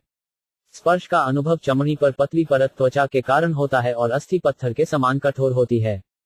श्वास प्राण वायु आकाश, वायु तथा जल से उत्पन्न है, अतः शुद्ध वायु, नियमित स्नान तथा रहने के लिए प्रचुर स्थान स्वस्थ जीवन के लिए अनुकूल होते हैं। स्थूल शरीर को ठीक से बनाए रखने के लिए पृथ्वी से उत्पन्न अन्न तथा शाक के साथ ही शुद्ध जल तथा ऊष्मा लाभप्रद हैं। गुणात्मकानीन्द्रियाणि भूतादि प्रभवा गुणा मन सर्व विकारात्मा बुद्धिर्विज्ञान रूपिणी 32 शब्दार्थ। इंद्रियां प्रकृति के गुणों से जुड़ी होती हैं और भौतिक प्रकृति के ये गुण मिथ्या अहंकार से जनित हैं। मन पर समस्त प्रकार के भौतिक अनुभवों सुख दुख का प्रभाव पड़ता है और बुद्धि मन के तर्क वितर्क स्वरूप है। तात्पर्य, भौतिक प्रकृति से भ्रमित होकर जीवात्मा मिथ्या अहंकार करता है। अधिक स्पष्ट रूप में कहना चाहें तो जीवात्मा भौतिक शरीर के भीतर बंध जाने पर तुरंत देहात्मक संबंध बना लेता है और आत्मा के रूप में अपनी स्थिति को भुला देता है। यह अहंकार भौतिक प्रकृति के विभिन्न गुणों से मिलजुल जाता है और इस प्रकार इंद्रियों का गुणों की ओर लगाव हो जाता है। मन वह यंत्र है जिससे विभिन्न भौतिक अनुभवों का आभास होता है, किंतु बुद्धि तर्कशील होती है और हर वस्तु को अच्छे के लिए बदल सकती है। अतः बुद्धिमान मनुष्य बुद्धि के सदुपयोग से इस संसार के मोह से मोक्ष प्राप्त कर सकता है। बुद्धिमान मनुष्य इस संसार की विषम परिस्थिति का पता लगा सकता है और इस खोज में लग जाता है कि वह कौन है, उसे तरह तरह के कष्ट कईयों मिलते हैं, इनसे कैसे छुटकारा पाया जा सकता है और इस प्रकार अच्छी संगति से बुद्धिमान मनुष्य आत्म साक्षात्कार के जीवन की ओर उन्मुख हो सकता है। अतः ये सलाह दी जाती है कि बुद्धिमान मनुष्य उन ऋषियों मुनियों की संगति करे जो मुक्ति के पथ पर अग्रसर हैं। ऐसी संगति से वह ऐसे उपदेश प्राप्त कर सकता है जिनसे बद्ध जीव की पदार्थ के प्रति आसक्ति कम हो सकती है। इस प्रकार बुद्धिमान व्यक्ति धीरे धीरे पदार्थ के मोह तथा अहंकार से छूटकर सच्चिदानंदमय जीवन को प्राप्त होता है। एतद्भगवतो रूप स्थूलते व्याहतमया महायातिभिश्चावनरश्भिबहिरावृतम 33 शब्दार्थ। इस तरह भगवान का बाहर रूप अन्य लोकों की ही तरह स्थूल रूपों से घिरा हुआ है, जिनका वर्णन मैं तुमसे पहले ही कर चुका हूँ। तात्पर्य, जैसा कि भगवद गीता 7.4 में कहा गया है, भगवान की वियुक्त भौतिक शक्ति 8 प्रकार के भौतिक आवरणों पृथ्वी, जल, अग्नि, वायु, आकाश, मन, बुद्धि तथा अहंकार से घिरी है। ये सारे आवरण श्री भगवान की बाह्य शक्ति के रूप में उद्भूत हैं। ये सूर्य के चारों ओर बादलों के आवरण तुल्य हैं। यद्यपि बादल सूर्य के ही द्वारा सृजित है, किंतु वास्तव में आंखों के सामने इसके आने से सूर्य नहीं दिखता। सूर्य बादलों से नहीं ढका जा सकता, क्योंकि बादल आकाश में कुछ 100 मीलों तक ही फैले रह सकते हैं, किंतु सूर्य लाखों मील से भी अधिक विशाल है। अतः 100 मील का आवरण लाखों मील को नहीं ढक सकता। अतः भगवान की ही कोई एक शक्ति पूर्ण पुरुषोत्तम भगवान को आच्छादित नहीं कर सकती। किंतु ये शक्तियां भगवान द्वारा उन बद्ध जीवों की आंखें बंद करने के लिए हैं, जो प्रकृति पर अपना अधिकार जताना चाहते हैं। वास्तव में बद्ध जीव पदार्थ के मोहजन्य बादल से आच्छादित रहते हैं और यह भगवान के ऊपर है कि वे उन्हें दिखें या नहीं। चूंकि बद्ध जीवों के दिव्य दृष्टि नहीं होती और वे भगवान को देख नहीं सकते, अतः वे भगवान के अस्तित्व तथा उनके दिव्य रूप को नकारते हैं। अल्पज्ञानी पुरुष विराट भौतिक रूप का आवरण स्वीकार कर लेते हैं। ये कैसे होता है, इसकी व्याख्या अगले श्लोक में की गई है। अतः पर सूक्ष्मतम व्यक्तम निर्विशेषणम अनादि मध्य निधन नित्यम वबाइमनस परम 34 शब्दार्थ। अतः इस स्थूल संसार से परे दिव्य संसार है, जो सूक्ष्म से भी सूक्ष्मतर है। न तो इसका आदि है, न मध्य और न अंत। अतः यह व्याख्या अथवा चिंतन की सीमाओं के परे है और भौतिक बोध से भिन्न है। तात्पर्य, परमेश्वर का स्थूल बाह्य रूप बच बीच में प्रकट होता रहता है। अतः ये रूप शाश्वत रूप नहीं है, जिसका न तो आदि है, न मध्य और न कोई अंत। जिस वस्तु का आदि मध्य और अंत होता है, वह भौतिक कहलाती है। इस भौतिक जगत का प्रारंभ भगवान से हुआ, अतः जगत के प्रारंभ के पूर्व भगवान निश्चय ही सूक्ष्म से सूक्ष्म दिव्य रूप में रहते हैं। भौतिक जगत का आकाश सूक्ष्मतम माना जाता है। इससे सूक्ष्म मन, बुद्धि तथा मिथ्या अहंकार होते हैं। किंतु आठों बाह्य आवरणों को परम सत्य के बाह्य आवरणों के रूप में बताया जाता है। अतः परम सत्य भौतिक अवधारणाओं की व्याख्या एवं कल्पना से परे हैं। वे निश्चित ही सभी भौतिक चिंतन से परे हैं। यह निर्विशेषणम कहलाता है, किंतु निर्तिशेषणम को दिव्य गुणों से वहीन समझने की गलती नहीं करनी चाहिए। विशेषणम का अर्थ है गुण, अतः निर के जुड़ने से निर्विशेषणम का अर्थ भौतिक गुणों या विविधताओं से रहित हो जाता है। इस निषेधात्मक पद में 4 दिव्य गुण हैं: अप्रकट, दिव्य, शाश्वत तथा मन एवं वाणी से परे। शब्दों की सीमाओं से परे का अर्थ है भौतिक बोध का निषेध। जब तक मनुष्य दिव्य पद को प्राप्त नहीं होता, वह भगवान के दिव्य रूप को नहीं जान सकता। अमुनि भगवद्गूपे मयाते हानुवर्णिते उभे अपि न गृहन्ति माया सुष्टे विपश्चित 35 शब्दार्थ। मैंने तुमसे भौतिक दृष्टिकोण से भगवान जिन 2 रूपों का ऊपर वर्णन किया है, उनमें से कोई भी भगवान को जानने वाले शुद्ध भक्तों द्वारा स्वीकार नहीं किया जाता। तात्पर्य, जैसा कि ऊपर कहा जा चुका है, निर्विशेषतादि भगवान को 2 भिन्न विधियों से मानते हैं। एक ओर वे विश्वरूप भगवान की पूजा करते हैं और दूसरी ओर वे भगवान के अव्यक्त अप्रकट सूक्ष्म रूप का चिंतन करते हैं। सर्वेश्वरवाद तथा एकेश्वरवाद के सिद्धांत क्रमशः भगवान के स्थूल तथा सूक्ष्म रूपों के लिए व्यवहृत हैं, किंतु भगवत भक्त इन दोनों सिद्धांतों का अस्वीकार करते हैं, क्योंकि उन्हें वास्तविक स्थिति का बोध होता है। इसका स्पष्ट उल्लेख भगवद्गीता के 11वें अध्याय 11.45 में हुआ है, जहां अर्जुन द्वारा परम भगवान श्री कृष्ण के विश्वरूप का अनुभव अंकित है। अहे पूर्वहृषितोऽस्पि हृद्मा भयं च प्रव्यथितं पनो में तदेव में दर्श देव रूप प्रसीद देवेश जगन्निवास। भगवान के शुद्ध भक्त के रूप में अर्जुन ने इसके पूर्व कभी भी भगवान के विश्वरूप को नहीं देखा था। कर्णतु जब उसने उसे देखा तो उसकी उत्सुकता शांत हो गई, लेकिन वह एक शुद्ध भक्त के रूप में अपने लगाव के कारण भगवान के इस प्रकार के रूप को देखकर प्रसन्न नहीं हुआ। वह भगवान के विराट रूप को देखकर भयभीत हुआ, अतः उसने भगवान से अपना चतुर्भुज नारायण रूप या कृष्ण रूप धारण करने के लिए प्रार्थना की, क्योंकि वह उसी से प्रसन्न हो सकता था। निस्संदेह भगवान अपने को अनेक रूपों में प्रकट करने की परम शक्ति से पूर्ण है, किंतु भक्तजन तो भगवान के धाम त्रिपाद विभूति में शाश्वत दिखाई पड़ने वाले रूप में रुचि रखते हैं। त्रिपाद विभूति धाम में भगवान 2 रूपों में प्रकट होते हैं, चतुर्भुज रूप अथवा 2 भुजाओं वाला रूप। किंतु भौतिक विश्व में उनका जो विश्वरूप प्रकट है, उसमें अनेक भुजाएं होती हैं और अनेक आयाम होते हैं और सभी कुछ असीम आकार के होते हैं। भगवान के शुद्ध भक्त वैकुंठ रूप में नारायण या श्री कृष्ण की पूजा करते हैं। कभी कभी वही वैकुंठ रूप इस भौतिक जगत में उन्हीं की कृपा से श्री राम, श्री कृष्ण, श्री नरसिंहदेव के रूप में प्रकट होते हैं और इसलिए भक्तजन इनकी भी पूजा करते हैं। सामान्यतया भौतिक जगत में जो भौतिक रूप प्रकट होते हैं, वे वैकुंठ लोक में नहीं पाए जाते, अतः शुद्ध भक्त इन रूपों को नहीं मानते। भक्तजन प्रारंभ से ही वैकुंठ लोक में स्थित भगवान के शाश्वत रूपों को पूजते आ रहे हैं। अभक्त निर्विशेषादि भगवान के भौतिक रूपों की कल्पना करते हैं और अंततः भगवान की निर्विशेष ब्रह्मज्योति में लीन होते हैं, किंतु भगवान के भक्त तो प्रारंभिक तथा मुक्ति की अवस्था इन दोनों ही स्थितियों में सदैव पूजा करने वाले हैं।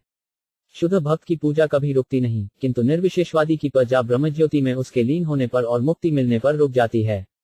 इसीलिए शुद्ध भक्तों को विपश्चित अर्थात विद्वान कहा गया है, जिन्हें भगवान का पूरा ज्ञान रहता है। सवाच्य वाचकतया भगवान ब्रह्म रूप धोक नाम रूप क्रिया धते से कर्माकर्म कह पर 36 शब्दार्थ। अपने दिव्य नाम, गुण, लीलाओं, परिवेश तथा विभिन्नताओं के कारण भगवान अपने आप को दिव्य रूप में प्रकट करते हैं। यद्यपि इन समस्त कार्यकलापों का उन पर कोई प्रभाव नहीं पड़ता, किंतु वे व्यस्त से प्रतीत होते हैं। तात्पर्य, जब भी भौतिक सृष्टि करने की आवश्यकता होती है, तो श्री भगवान सृष्टि, पालन तथा संहार के लिए इस संसार में विविध रूप धारण करते हैं। मनुष्य को इतना बुद्धिमान तो होना ही चाहिए कि वह उनकी लीलाओं को सही सही जान सके और यह न सोच बैठे कि वे भौतिक प्रकृति द्वारा निर्मित सांसारिक रूप धारण करके इस जगत में अवतरित होते हैं। भौतिक प्रकृति से गृहीत कोई भी रूप इस संसार में किए गए प्रत्येक कार्य से अनुराग रखता है। जो अधजीव किसी कार्य के प्रयोजन से भौतिक रूप ग्रहण करता है उस पर भौतिक नियम लागू होते हैं। किंतु इस श्लोक में स्पष्ट कहा गया है कि यद्यपि भगवान के रूप तथा कार्य बद्धजीव जैसे होते हैं, किंतु वे अलौकिक होते हैं और बद्धजीव के लिए असंभव होते हैं। वे पूर्ण पुरुषोत्तम भगवान ऐसे कार्यों से सदैव अप्रभावित रहते हैं। भगवद्गीता 4.14 में भगवान कहते हैं, न मां कर्याणि लिम्पन्ति न मे कर्मफले स्पृद्या यति मां योऽधिजानाति कर्मभिन्न स बध्यते। भगवान कभी न तो उन कर्मों द्वारा बंधते हैं जिन्हें वे अपने विभिन्न अवतारों के द्वारा संपन्न करते हैं, न ही उन्हें सकौम कर्म द्वारा सफलता प्राप्त करने की आकांक्षा रहती है।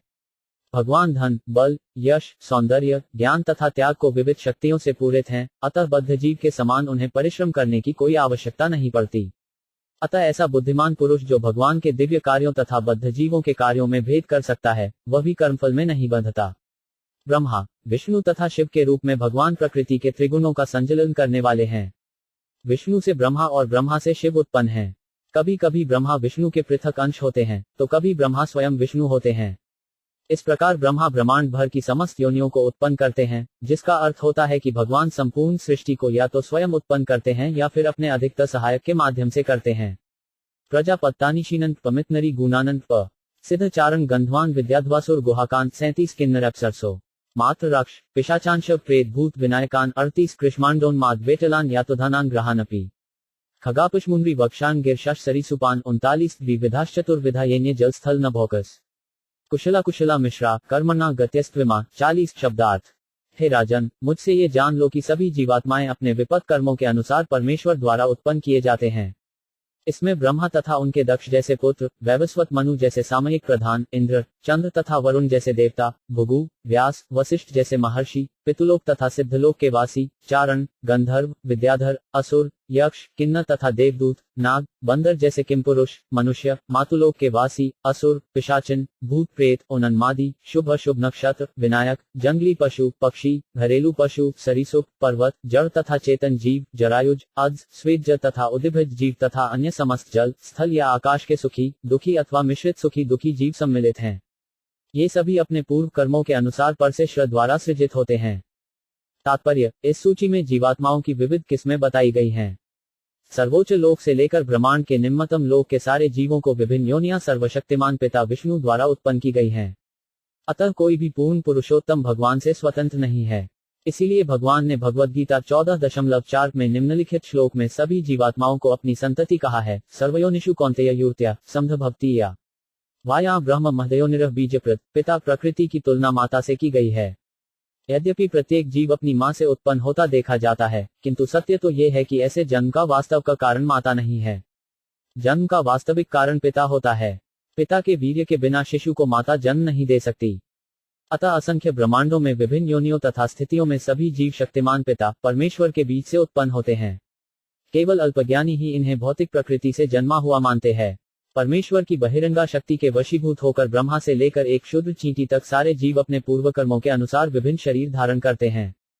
भौतिक प्रकृति भगवान की शक्तियों में से एक है। भगवद्गीता 7.4 भौतिक प्रकृति परा प्रकृति अर्थात जीवात्मा की तुलना में निम्नतर होती है। भगवान की परा प्रकृति तथा अपरा प्रकृति संयोग कर के सारे सांसारिक व्यापारों को प्रकट करती हैं। कुछ जीवात्माएं अपेक्षतया सुखी हैं, तो कुछ दुखमय स्थितियों में जीवन बिताती हैं, किंतु वास्तव में इनमें से कोई भी भौतिक बद्ध जीवन में सुखी नहीं है। बंदी जीवन में कोई सुखी नहीं रहता, भले ही कोई प्रथम श्रेणी का कैदी हो या तृतीय श्रेणी का कैदी। बुद्धिमान मनुष्य को चाहिए कि वह तृतीय श्रेणी के बंदी जीवन से प्रथम श्रेणी के बंद जीवन में उन्नत किए जाने की अपेक्षा बंदी गृह से ही मुक्त होने का प्रयत्न करे। किसी की प्रथम श्रेणी के कैदी में प्रोन्नति हो सकती है, किंतु अगली अवधि में उसे तृतीय श्रेणी में फिर जाना पड़ सकता है। मनुष्य को चाहिए कि वह बंदी जीवन से मुक्त होने और भगवान धाम जाने का प्रयास करे। समस्त प्रकार के जीवों के लिए यही असली गंतव्य है। सत्वम रजस्तम इति तिस्त्र सुरनु नारकाः तत्राप्यकिक्षो राजन भिद्यन्ते गत्यैत्रिथा यदैकिकरो न्याभ्या स्वभाव उपहन्यते। 41 शब्दार्थ। प्रकृति के विभिन्न गुण सतोगुण, रजोगुण तथा तमोगुणों के अनुसार विभिन्न प्रकार के प्राणी होते हैं, जो देवता, मनुष्य तथा नारकीय जीव कहलाते हैं। हे राजन, यही नहीं, जब कोई एक गुण अन्य दो गुणों से मिलता है तो वह तीन में विभक्त होता है और इस प्रकार प्रत्येक प्राणी अन्य गुणों से प्रभावित होता है और उसकी आदतों को अर्जित कर लेता है। तात्पर्य, अलग अलग प्राणी किसी एक विशेष गुण के द्वारा संचालित होते हैं, किंतु इसके साथ अन्य दो गुणों का भी उन पर प्रभाव पड़ सकता है। सामान्य रूप से सभी बद्ध जीव भौतिक बंधन के कारण रजोगुण से प्रभावित होते हैं, क्योंकि प्रत्येक जीव अपनी इच्छा पूर्ति के लिए प्रकृति पर प्रभुत्व जताना चाहता है। किंतु पृथक से रजोगुण होने पर भी अन्य गुणों के संसर्ग में होने से उनके द्वारा प्रभावित हो जाने की संभावना सदैव बनी रहती है। यदि कोई अच्छी संगति करता है तो वह सतोगुणी हो सकता है और यदि कुसंगति करता है तो तमोगुणी बन सकता है। लेकिन कुछ भी एक ही तरह से नहीं घटता है। मनुष्य अच्छी या बुरी संगति से अपना स्वभाव बदल सकता है, अतः अच्छे तथा बुरे में भेद कर सकने के लिए बुद्धिमान होना आवश्यक है। सर्वोत्तम संगति तो भगवान के भक्तों की सेवा होती है और उस संगति से मनुष्य भगवान के शुद्ध भक्तों की कृपा से सर्वाधिक योग्य व्यक्ति बन सकता है। जैसा कि हम श्री नारद मुनि के जीवन में देख चुके हैं, वे केवल शुद्ध भगवत भक्तों की संगति से सर्वाधिक योग्य बन सके। वे जन्म से एक दासी के पुत्र थे, वे अपने पिता तक को नहीं जानते थे और न उनमें न्यूनतम शैक्षिक योग्यता ही थी, किंतु केवल भक्तों की संगति करने तथा उनका ही बचा खुचा खाना खाने से उनमें उत्तरोत्तर भक्तों के दिव्य गुण आते गए। ऐसी संगति करने के कारण उनमें भगवान की दिव्य महिमा को सुनने और कीर्तन करने की प्रवृत्ति उभरती गई और चूंकि भगवान की महिमा भगवान से अभिन्न है, अतः शब्दोच्चारण कीर्तन के कारण उन्हें भगवान की प्रत्यक्ष संगति प्राप्त हो सकी। इसी तरह अजामिल का भी जीवन छठे स्कंध में है, जो एक ब्राह्मण का पुत्र था और जिसे ब्राह्मण के कर्तव्यों के पालन की समुचित शिक्षा दी गई थी, किंतु इतने पर भी वेश्या के कुसंग ने उसे चंडाल अर्थात मानव जाति की सबसे अधम स्थिति पर पहुंचा दिया। अतः मुक्तिद्वार खोलने के लिए भागवत सदैव महत् संगति की शिक्षा देता है। ऐसे पुरुषों की संगति करना जो इस भौतिक संसार पर अधिकार जताना चाहते हैं, नरक के घोर अंधकार पूर्ण भाग में प्रवेश करना होता है। मनुष्य को चाहिए कि महापुरुष की संगति द्वारा अपने को ऊपर उठाए। जीवन सिद्धि का यही मार्ग है। स एवेदम जगधाता भगवान धर्म रूप धूक पुष्णाति स्थापयन विश्व तिरड्न सुराइभिः 42 शब्दार्थ। वे भगवान ब्रह्मांड में सबके पालक रूप में सृष्टि की स्थापना करके विभिन्न अवतारों में प्रकट होते हैं और मनुष्यों, अमानवों तथा देवताओं में से समस्त बद्ध जीवों का उद्धार करते हैं। तात्पर्य, पूर्ण पुरुषोत्तम भगवान विष्णु जीवों के विभिन्न समाजों में उनको माया के चंगुल से उबारने हेतु अवतरित होते हैं और भगवान के ऐसे कार्यकलाप केवल मानव समाज तक ही सीमित नहीं रहते।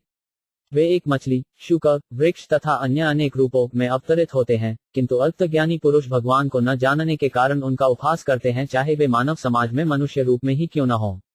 अतः भगवान भगवद्गीता 9.11 में कहते हैं, अवजानी मां युधा मानऋषि तनुमाश्रितम पर भावम जानंतो मम धृतमहेश्वरम। जैसा कि हम पिछले श्लोकों में बता चुके हैं, निष्कर्ष यह निकलता है कि भगवान कभी भी भौतिक सृष्टि को उत्पत्ति नहीं होते।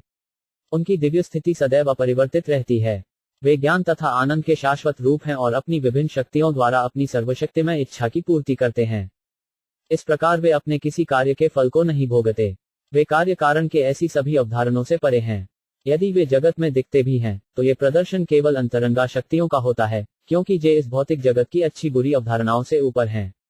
इस जगत में मछली या शुक को मनुष्य से निम्न माना जा सकता है, किंतु जब भगवान मछली या शुक रूप में प्रकट होते हैं, तो वे भौतिक दृष्टि से इनमें से एक भी नहीं होते।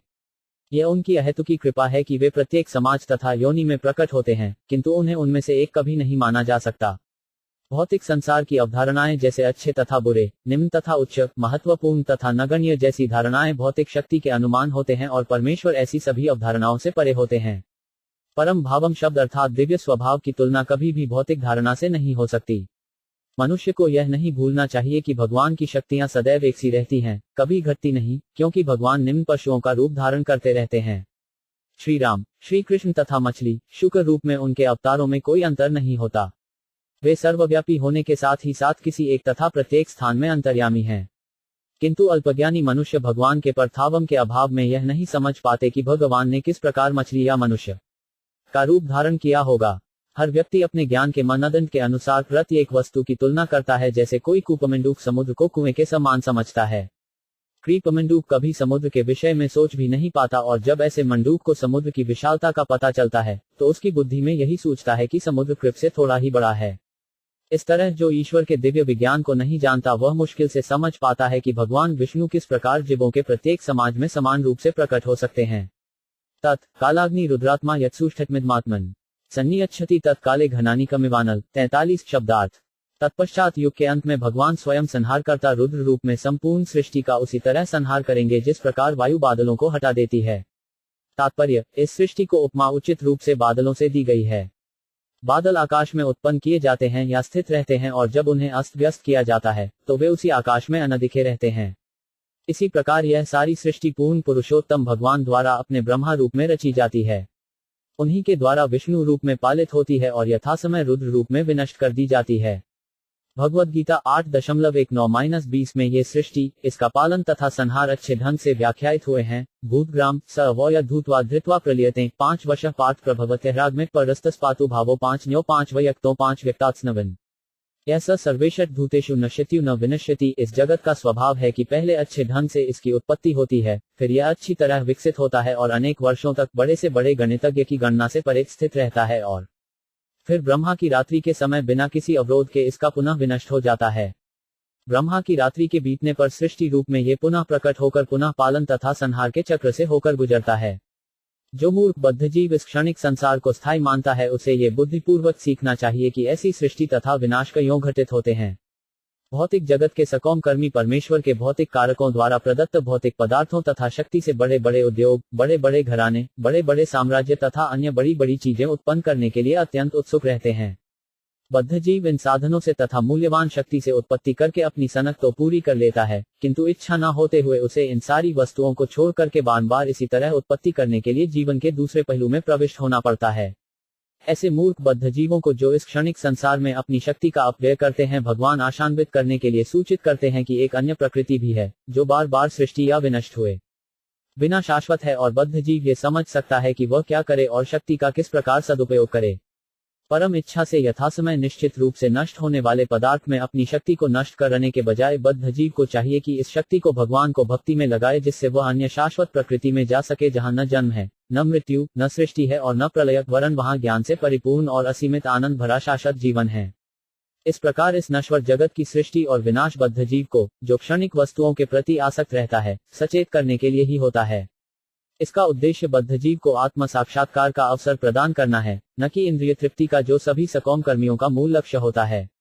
इत्थंभावन कथितो भगवान भगवत्तम न्यथंभावन ही पर दृष्टमर्हंति सूर्य 44 शब्दार्थ बड़े बड़े तत्वज्ञानी पूर्ण पुरुषोत्तम भगवान के कार्यकलापों का ऐसा ही वर्णन करते हैं, किंतु शुद्ध भक्त भावातीत दशा में ऐसे रूपों से भी बढ़कर महिमा में वस्तुएं देखने के अधिकारी होते हैं।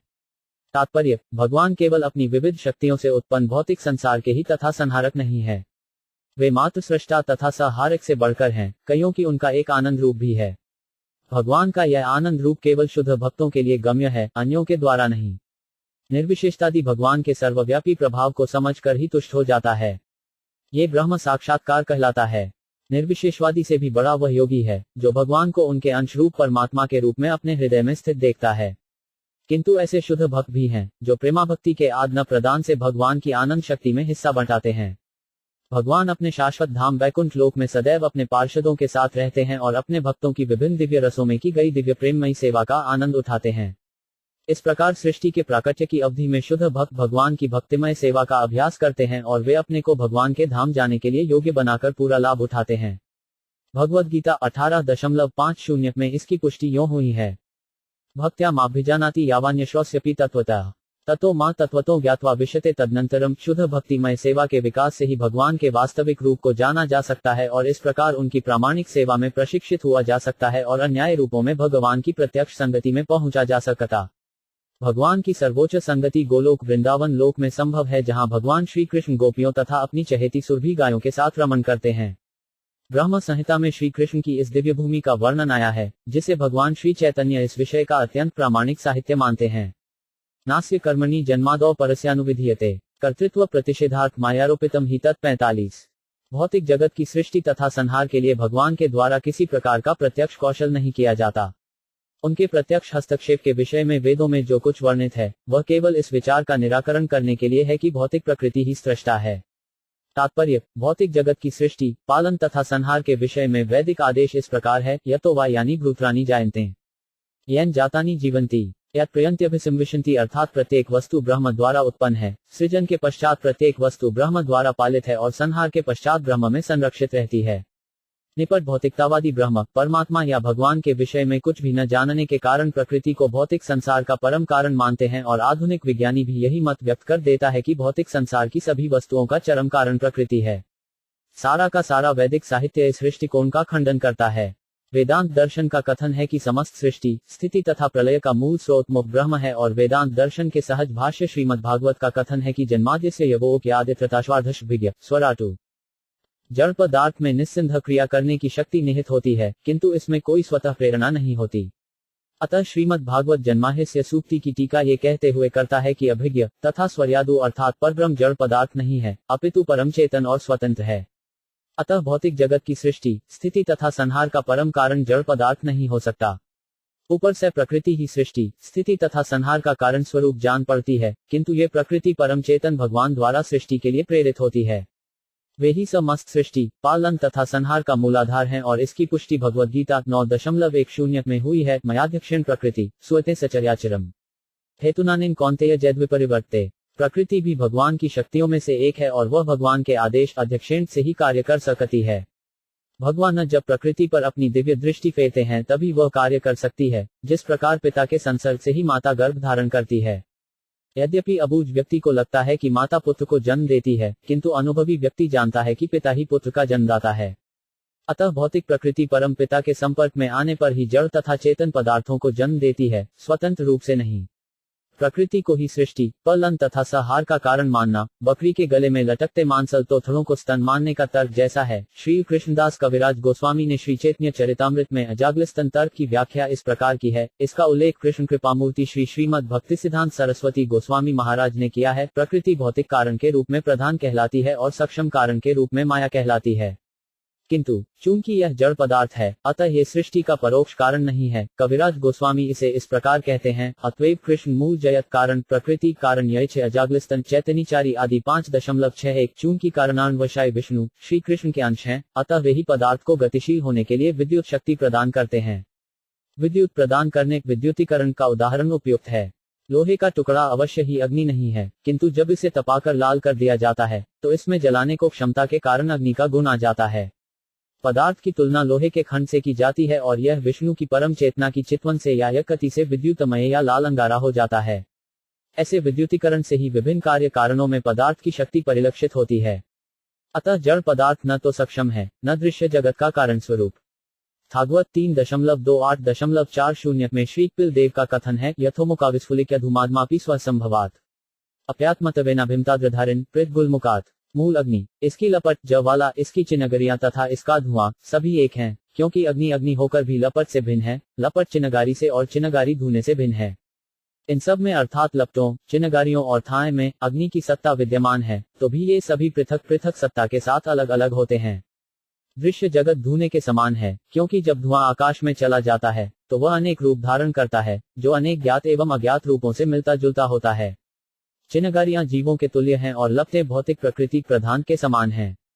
मनुष्य को ये जान लेना चाहिए कि इनमें से प्रत्येक अपना प्रभाव केवल इसलिए दिखाती है क्योंकि उन्हें मूल अग्नि के गुण की शक्ति प्राप्त है।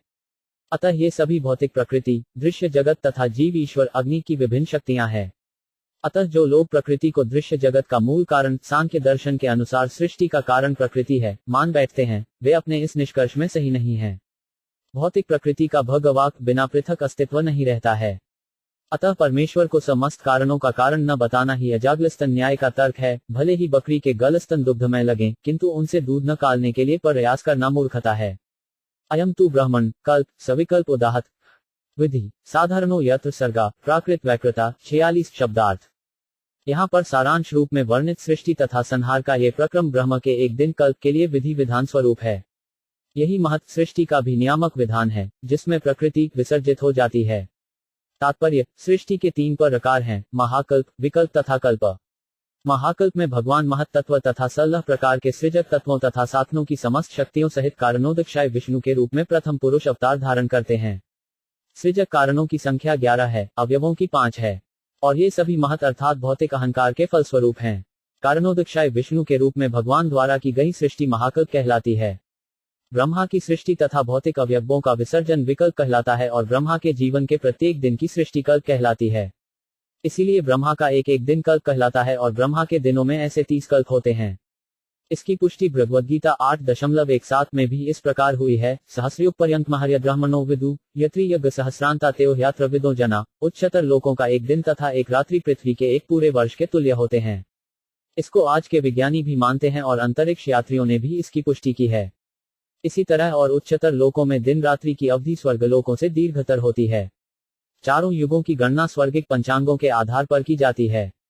इस प्रकार इनका काल स्वर्गलोकों को परिभाषा में 12,000 वर्ष है। ये दिव्य युग कहलाता है।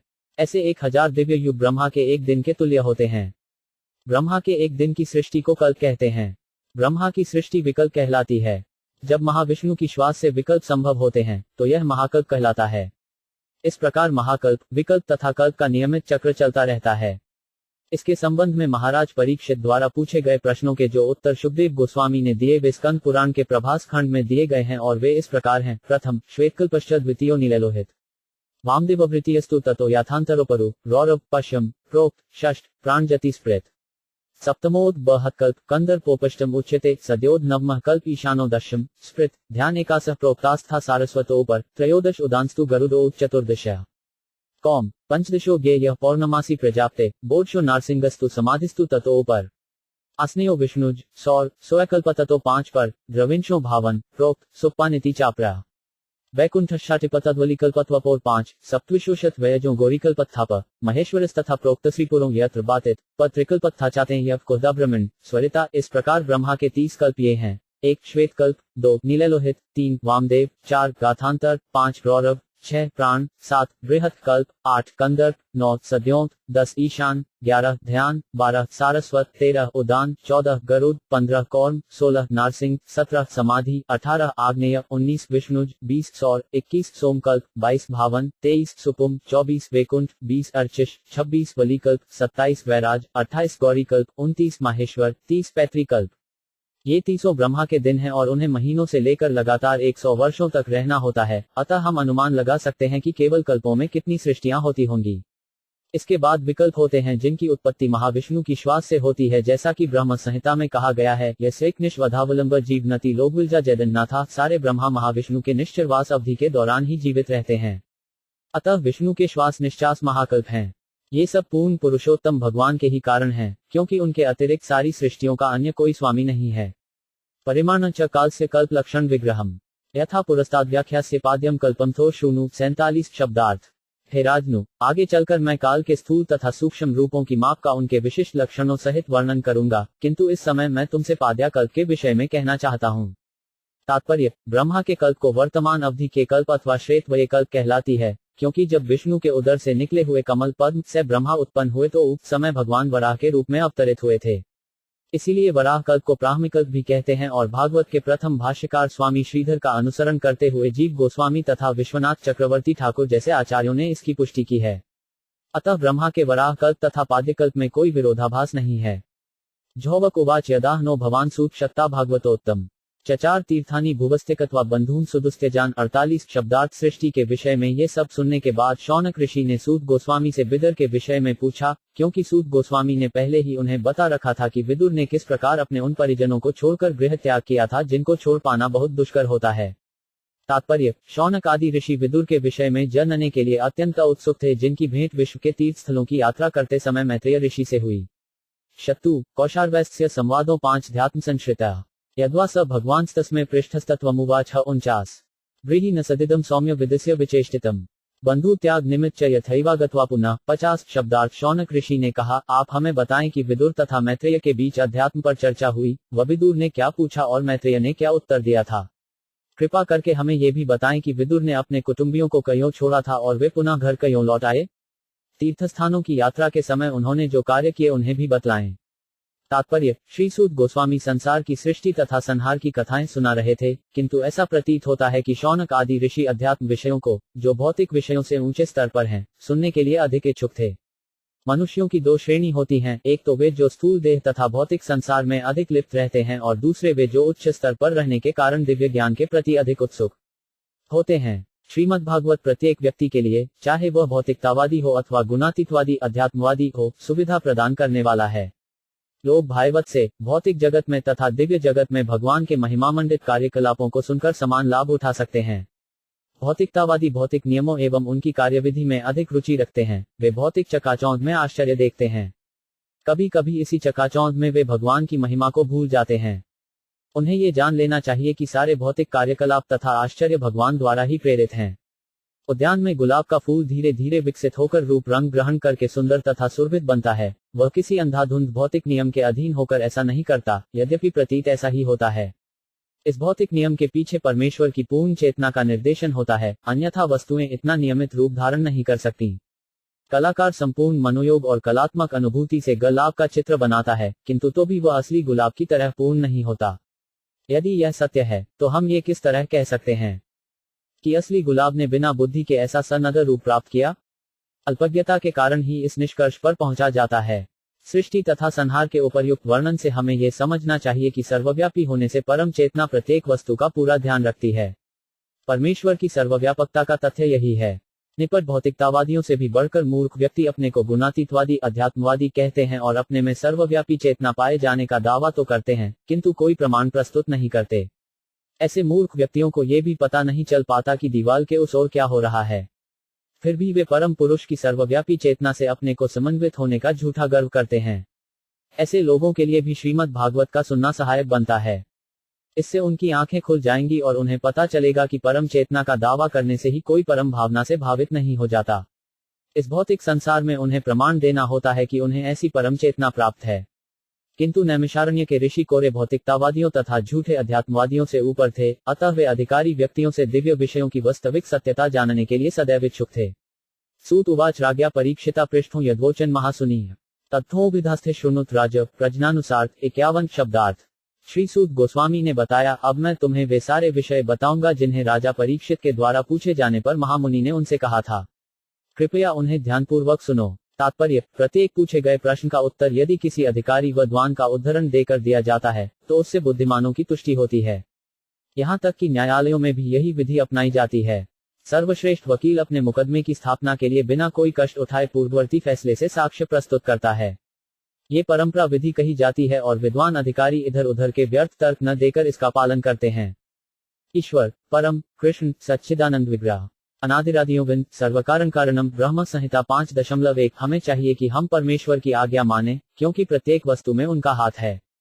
इस प्रकार श्रीमद् भागवत के द्वितीय स्कंध के अंतर्गत भागवत सभी प्रश्नों का उत्तर है नामक 10वें अध्याय के भक्ति वेदांत तात्पर्य पूर्ण हुए।